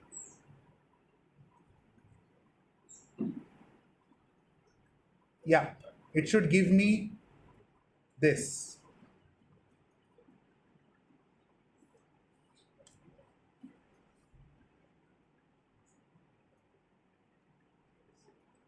ठीक है? This is my ground state wave function. This is the first excited state. This is the second excited state. This is the third excited state, and so on. One thing to note is that there is no node in the first excited state. There is one node in the there is no node in the ground state. There is one node in the first excited state, two nodes in the second excited state, and so on and so forth. If you remember, when you did particle in a box, that time also you had something of this kind, right? Exactly. Number of nodes were n minus 1. So this is something that is typical for energy eigenfunctions. If you have energy eigenfunctions, those energy eigenfunctions will be such that the En will have n minus 1 nodes. Cool? Now, yeah, so this is the data. You can see it has also given me the exact eigen values, the energies of all of them. You have minus 17, then minus 11, minus 7, minus 4. You can see that the difference between E0 and E1 is much. Then it goes on decreasing. Right? So there are a lot of other things that I would want you guys to figure out from this. For example, yeah, can you see it's written found 6 bound states? What are bound states? What do you mean by bound states? Yeah, this is something that I haven't taught you. So I want you guys to go back home, play with this code, play with the parameters, see what you can change and see how this wave energies and the energy eigenfunctions change as you are tweaking it. Maybe bound is when they don't do it.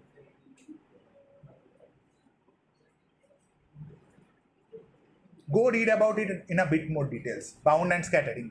ठीक है? Okay, this is a different thing. ये हम इसके बाद करेंगे after some time. Anyways, okay, cool. Just to mention, Yeah. you have taken the V as minus something like square, right? Yeah. Minus 20 sec h square. Yeah, So this is minus 20. That's why it gave a. yeah. If it were something positive, then it is be exactly what you showed. Now, why this minus 20? This is again, as I said, this is like motivated from its application. Read about it, and explain me everything in the next class. You guys would be the ones who would explain that. Okay, I have done this research on this, and these are the trends that I found out. I will give you this notebook, tweak around these parameters and see how the functions change. Cool? Great. So, getting back.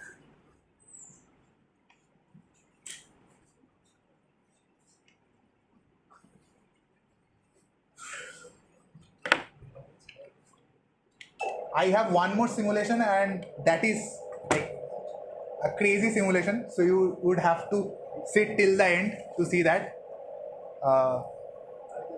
Yeah. Oh, dinner. Dinner. It's 8 o'clock around, but will you finish? Yeah, I will finish it anyhow before 9. Like you will have enough time to go and have your dinner.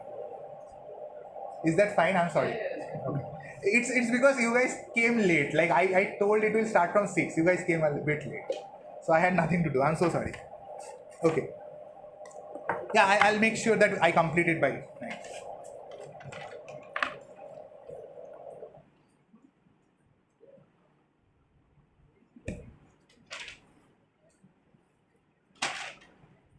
Cool. So for the next simulation that I have prepared, I would have to go you through to one particular type of potential, and that will be also of immense importance. So you know how to solve Schrodinger equation now. You know how to set up the Schrodinger equation. You know how to solve the Schrodinger equation. So because you know how to solve the Schrodinger equation, let's start with the very basic potential. This Paul-Steller thing I just showed for the sake of showing. But for analytically solving, let's start with the very basic.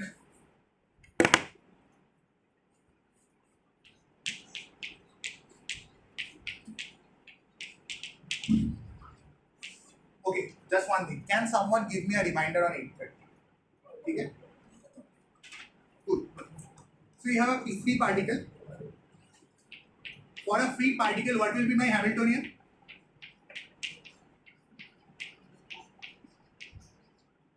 This? Does everyone agree? Yeah. This will be the Hamiltonian for a free particle? Cool. So,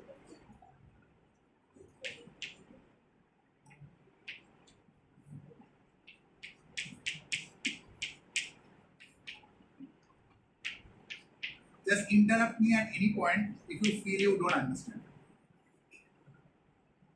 Cool? Okay.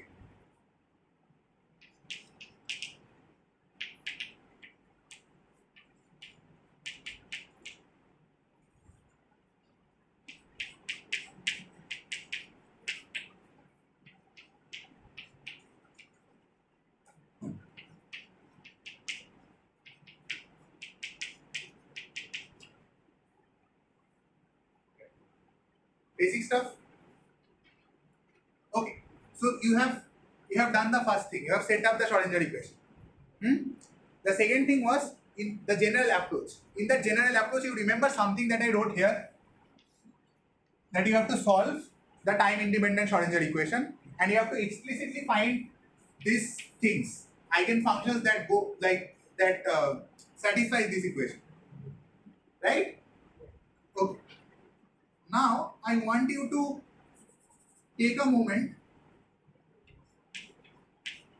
I am claiming that this satisfies this equation. Think about it.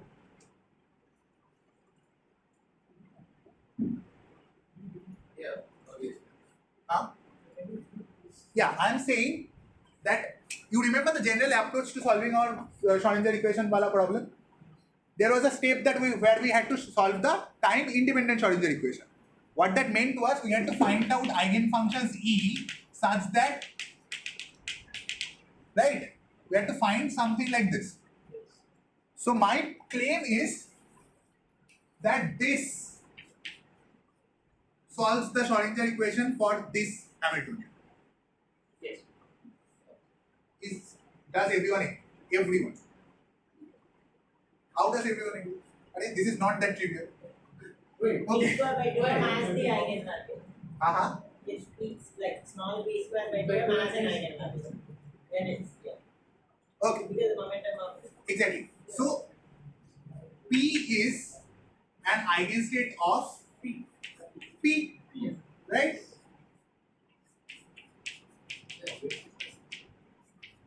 Cool. Let me operate one more P here. क्या होगा फिर? P square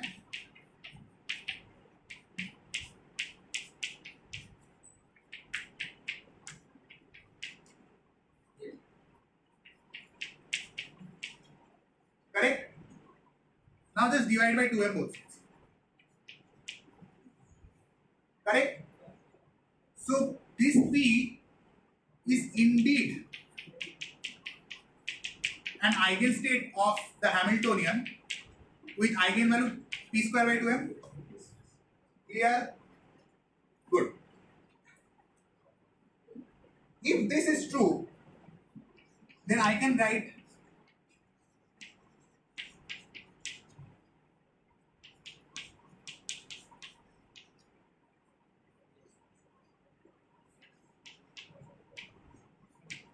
okay, this is the operator by the way.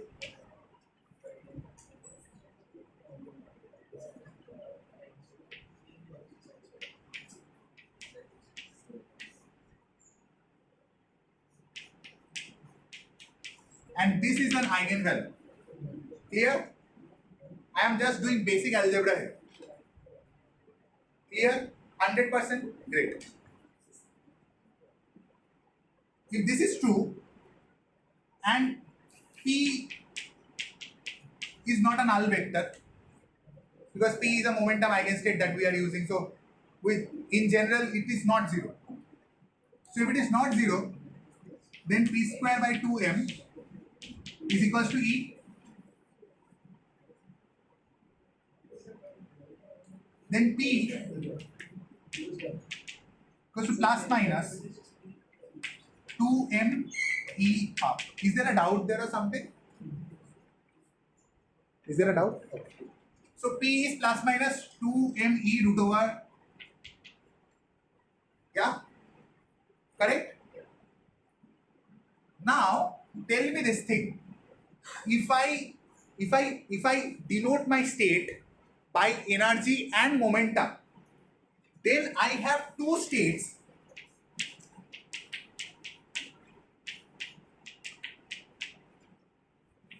that both have the same energy but different momentum.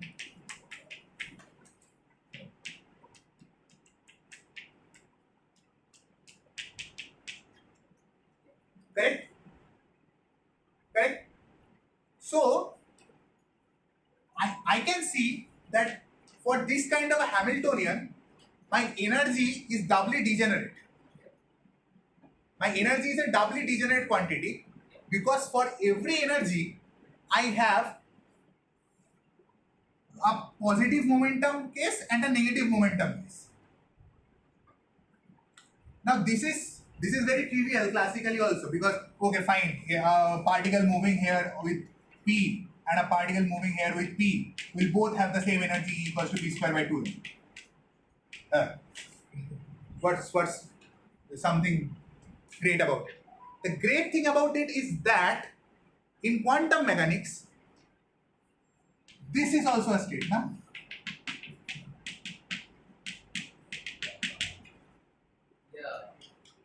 right?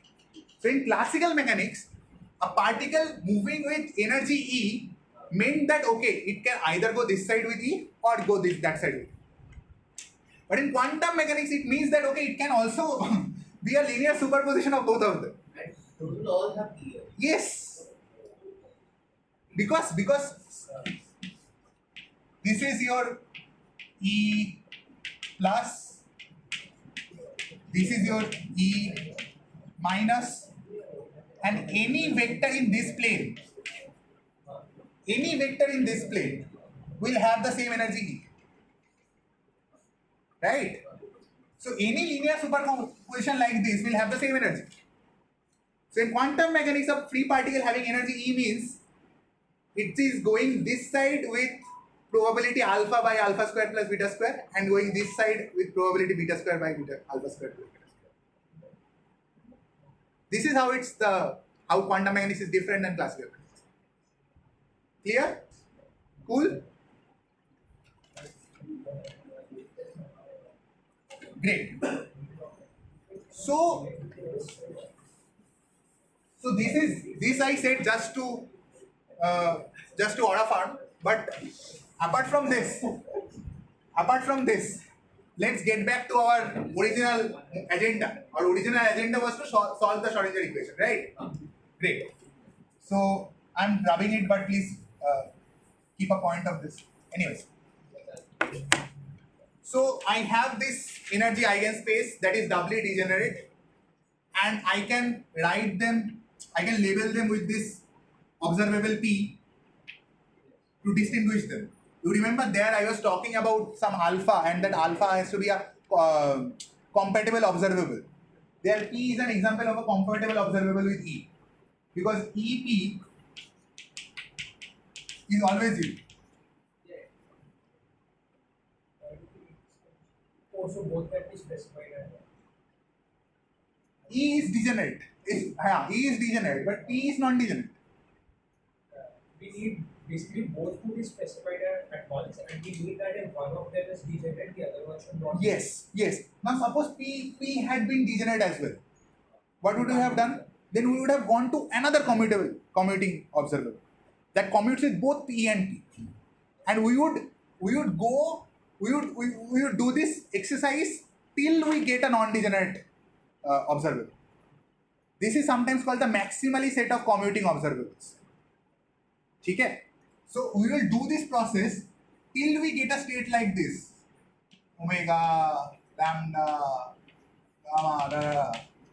Till we will go till we get a non-degenerate P. So this is how you specify eigenstates, or specify any vector, any state for a degenerate spectrum. In degenerate spectrum, we do the labeling like this. We take the maximally commuting set of observables and we use this to label those states. Great, fine. Okay, again, coming back to the actual agenda that we had, we have to find the dynamics of the state, right? So for finding the dynamics of the state, what we need is UT. Cool. Now UT kaha gaya? Haan, this is UT, right? My problem is this. Here it was. But yeah. We wanted to go with the Yes. So, do you guys agree with this?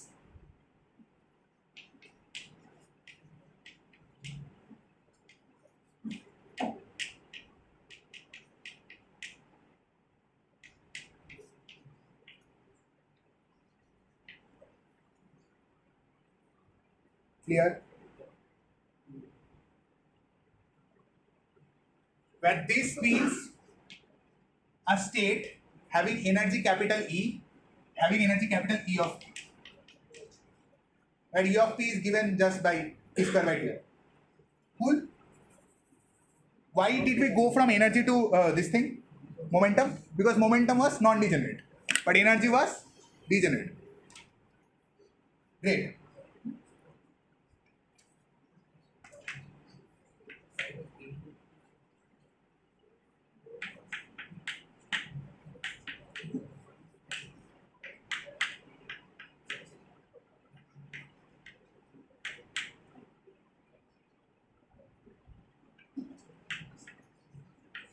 Any problem, anyone?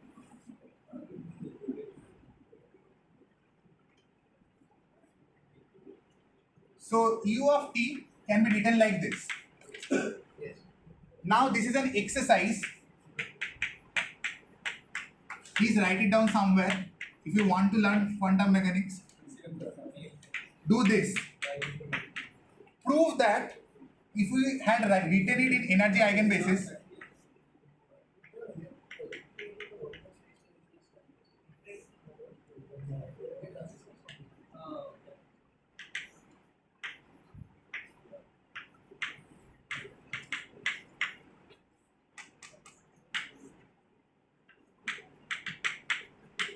as usual, I am doing the easy case and keeping the hard one for the exercise.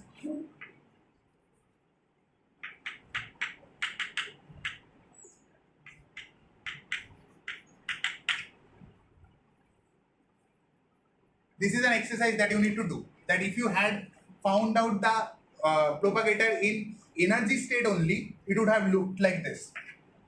What do you need to get to this result? You just need whatever is here. Basically, you just need this. Okay? It's a straightforward thing. And what is plus minus? Plus minus means alpha these two states. That E plus and E minus. So this is the sum on those two states, plus state and the minus state. Why is it 0 to infinity? Is that 0 to infinity? Yeah, that is 0 to infinity. And you have to figure it out. Why it's 0 to infinity. And that is that in square brackets thing, that is what? Is that just a bracket? That's just a bracket. That's it, m by 2 Yes. m by 2. Just to give you an hint, why it is 0 to infinity. Think of this. What is this? Can energy be negative? So it should start from 0 to infinity. But you have to rigorously come to this point. Yeah. You have to rigorously come to this point that the integral would be from 0 to infinity. But heuristically, you can see this, that if this is an integral on energy, then it can't be from minus infinity to infinity. It has to be from 0 to infinity. Cool?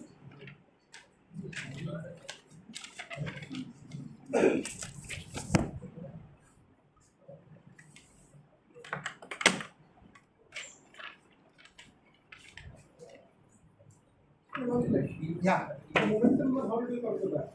Which one? The UT and momentum. UT. That is just this thing. That is just this thing. Just this thing written like that. See? Exactly the same. Here it was here it was discrete sum because it was in E. But momentum was is a continuous variable. Why does the bottom of the generate case not work for? No, this will work. Like, in fact, you have to use this to get this. You have to simplify it down. I just took the easier path of writing it in position, momentum, instead of writing it in energy. You have to do this. And there you have to use this. Clear?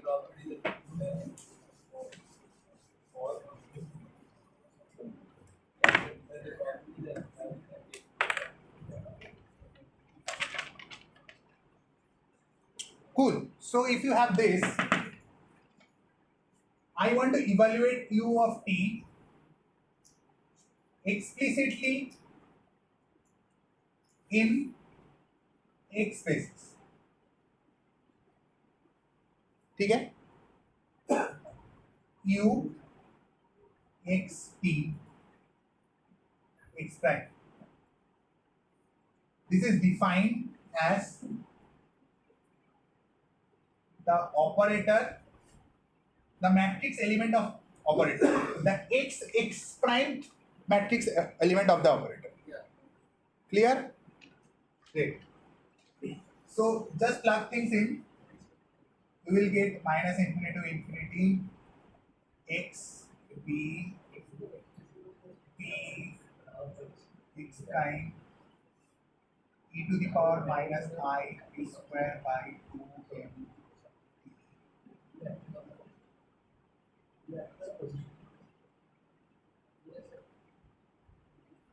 Clear?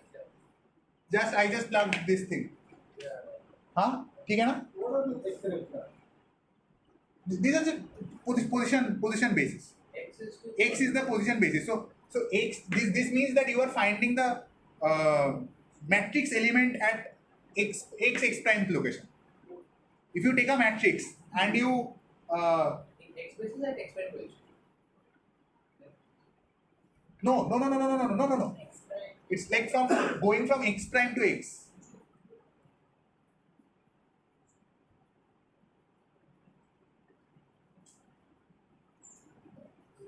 Yeah. Okay.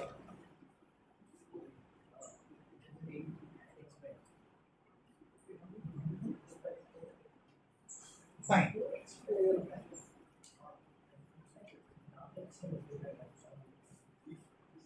Now tell me this thing. Do you know what these things are?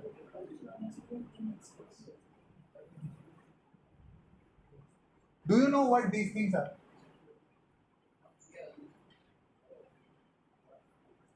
Okay, Ryan, to answer your question, you take the operator, you apply it on x prime, and then you find that thing in x basis. Yeah, that is right. Do you know how to calculate these things? No, you don't, because I haven't taught you. So, this is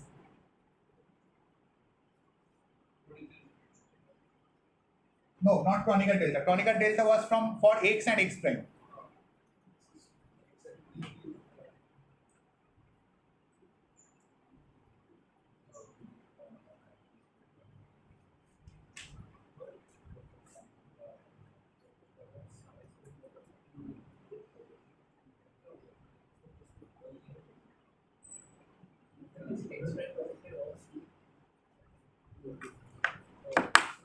How do I get to this point?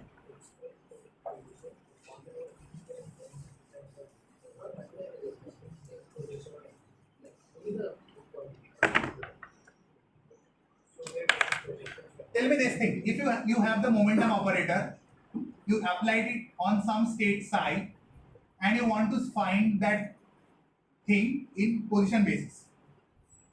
Okay? How do you write it?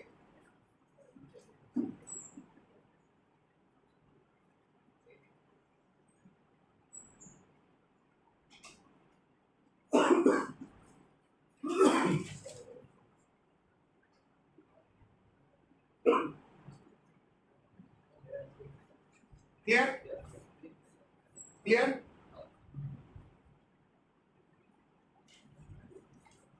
Okay, is this too much? Are people getting tired or something? Like, should I stop? Fine? Okay. Great. So, tell me what this is. That is psi of X prime. Very good. And what this is X of t.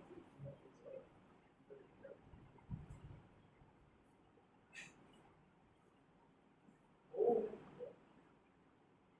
you remember in the beginning of the class today, I said something as I kept something as a postulate that if you take the position operator x and you find it like this will be delta x minus x prime, and if it is p prime p p, it is the same thing, delta p minus p prime.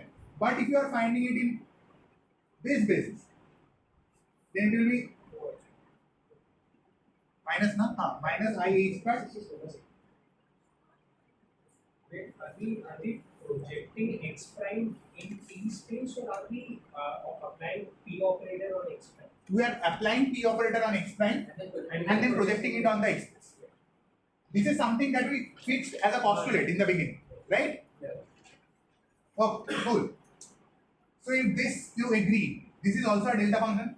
Delta prime is also a delta function. That's just what I said, right? You take the Gaussian, you take the limit, it would be a delta function.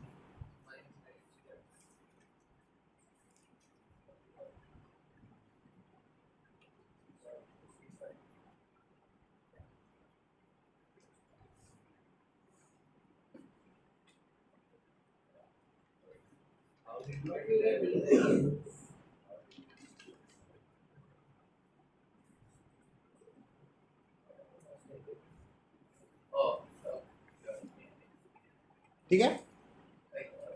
I have just told you this thing that delta prime means the derivative of the delta function. How did psi get differentiated? That's what you have to do. That's the homework.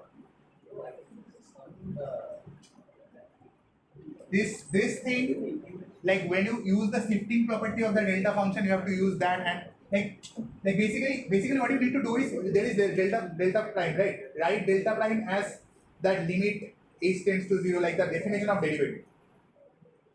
Write that to be a definition of derivative, and then multiply everything, and then do the integration and use the shifting property of the delta function. The delta function just picks up at particular values. If you do that, you will get exactly. If you do that, you will get limit h tends to 0 psi x plus h minus psi x by h. Got it? You will exactly get this. Do it. I urge you to do it once and for all. That's all. Okay, cool. So we found out this to be this. Now, yeah.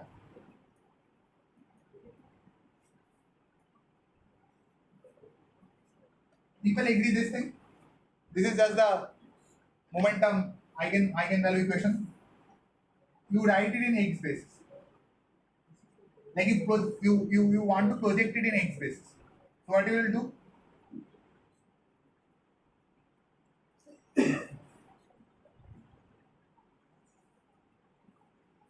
Clear? Is it clear? This from this step to this step? I just want to see this in x basis. What do? I just put this side. Clear? But this I just calculated. No, I didn't calculate this. I just calculated something else. Oh, right. Great. So this works for any wave function psi. This works for any wave function psi. What is p? So project eigenstate of P is also a wave function. Like p, like Can be replaced with. yes, exactly. It can be replaced with psi p. Say. Then what then psi p is? Psi p is the thing that represents the state of a particle that has exactly momentum p. So this is the state, psi p. So if you replace it here, then what do you get?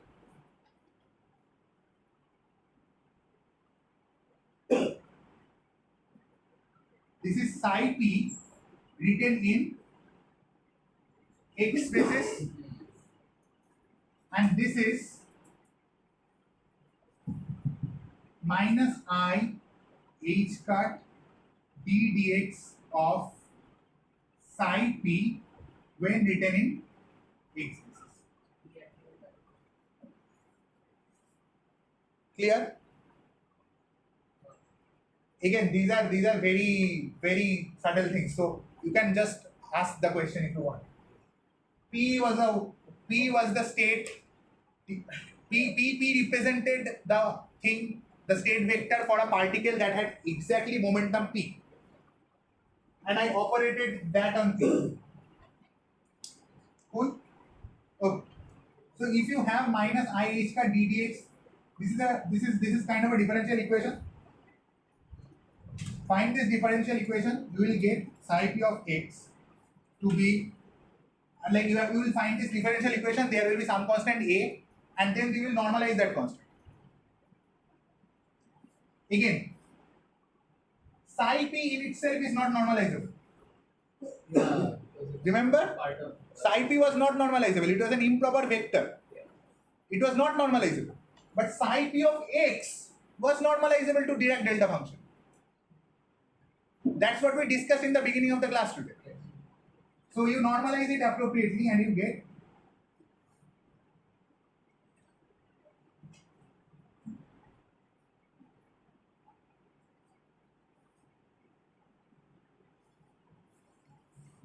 ठीक है?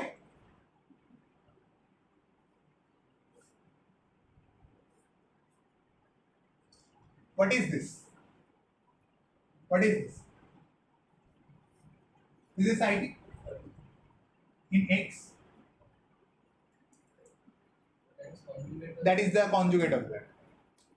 So if this is e to the power ip x by h cut, then this would be e to the power minus ip x prime by h cut, and then you multiply both of them together. So the exponentials will get added. So you have e to the power ip x by h cut from here, e to the power minus ip x prime by h cut from here. There was 1 by root over 2 pi h cut from here, 1 by root over 2 pi h cut from here. Both of them will get multiplied and become just 2 pi h cut. Root over will go away. So you will get this. Now are people convinced that this will be this from here? Huh? ठीक है? Okay. What is the final line that will do?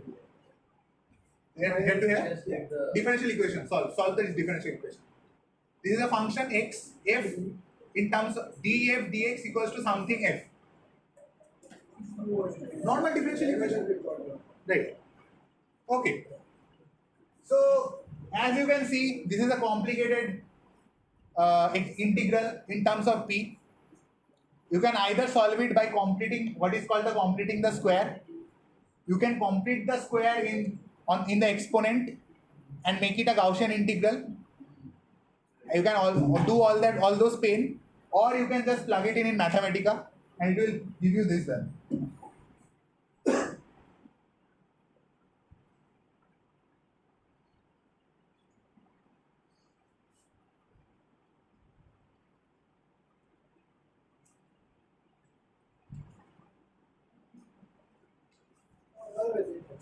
Okay. Cool.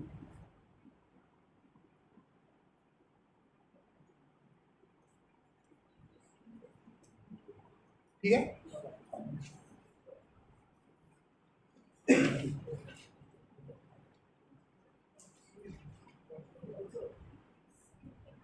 Can I complete it?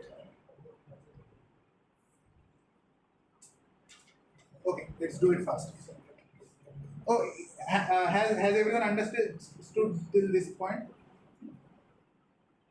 Fine now? Is there any problem like? ठीक है? Fine. Just a bit more of your patience and we'll be done.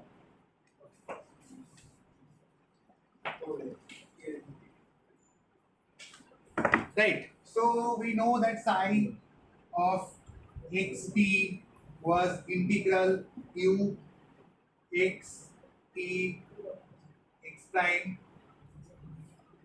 psi x prime 0 d x prime. ठीक है? Any objections to this?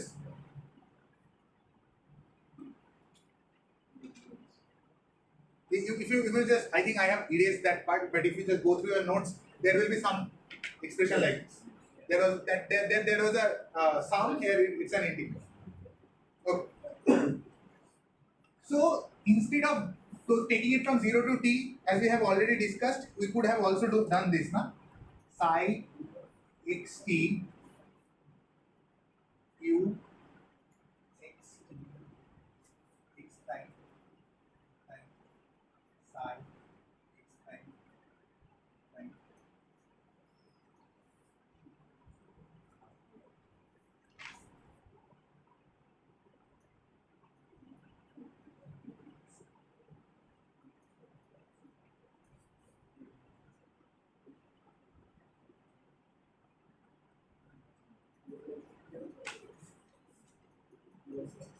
ठीक है? No, ठीक नहीं. Okay. हाँ. Like how does the x prime Here.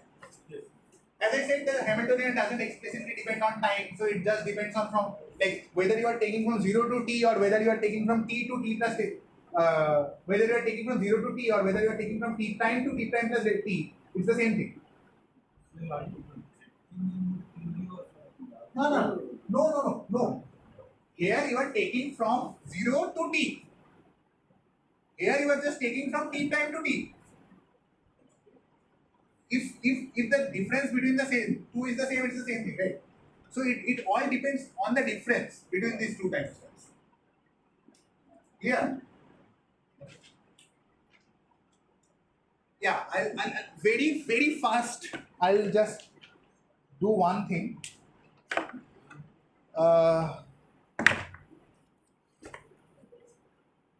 Or should I stop here? Stop? Okay. Fine, then, okay, just a second, just to recap. Till what did we do? We took the free particle, we did all these things, we did the, evolution.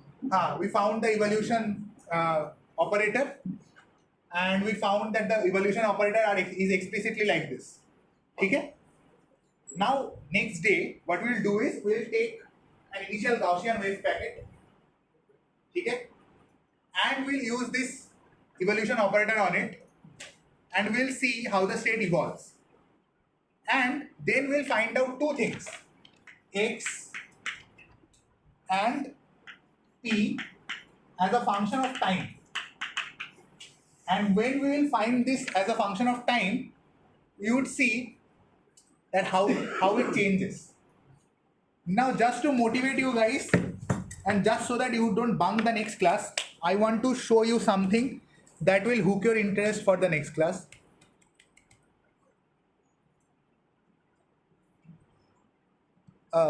It will just take 2 minutes, so please stay for just this, then you can go. Arey bhai, aaja. It will just take 2 minutes. And it's pretty cool, like it's one of the coolest things I have done.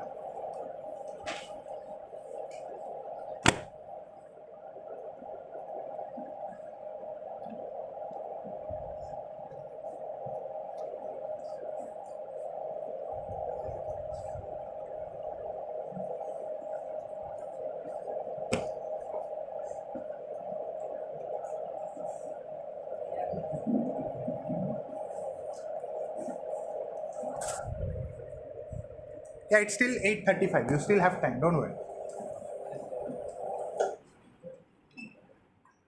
Okay. So the code will be in the notebook that I have already sent. This is written quantum simulation of GWP. GWP means Gaussian wave packet in an elliptical boundary. Okay?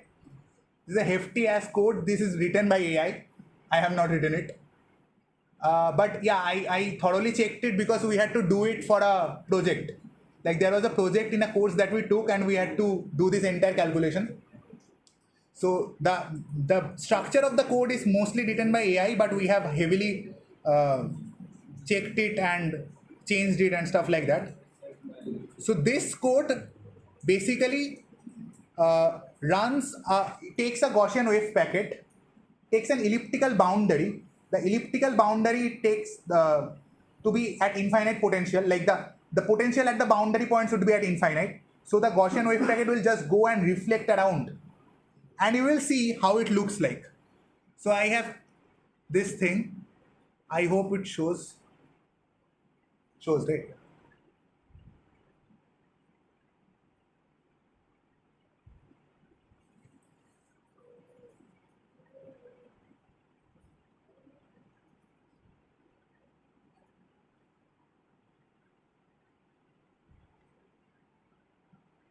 Can you see the chaotic behavior? Yes.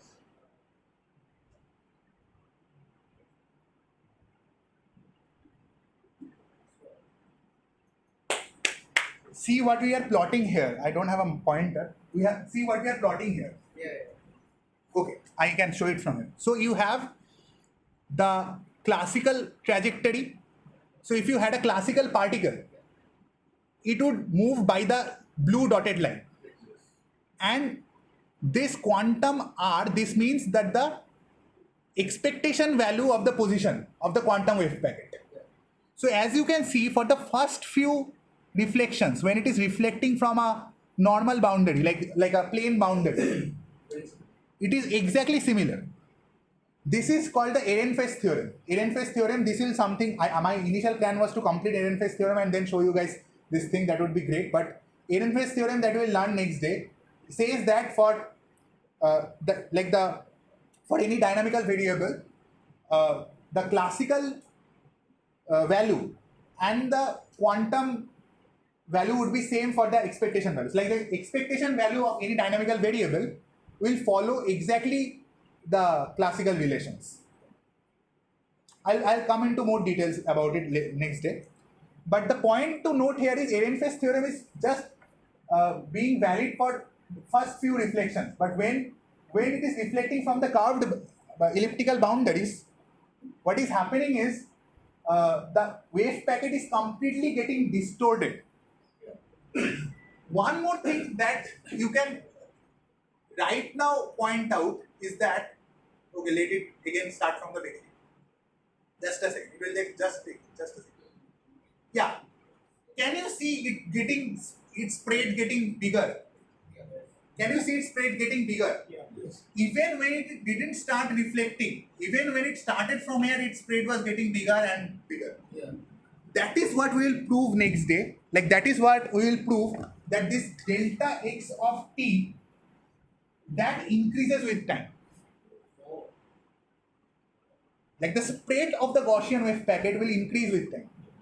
That is what we will prove next day. So if you have an initial Gaussian wave packet and you propagate it using this propagator of the free particle. This is the propagator of the free particle, right? Yeah. And this is also free because there is nothing, no potential inside. Yeah. There is just the infinite potential at the boundaries just to make sure that it doesn't escape from the boundaries. Okay. So, as you will see that for a free particle, the propagator is given by this. So for a free particle to propagate a state, you have to use this propagator, you have to use this operator.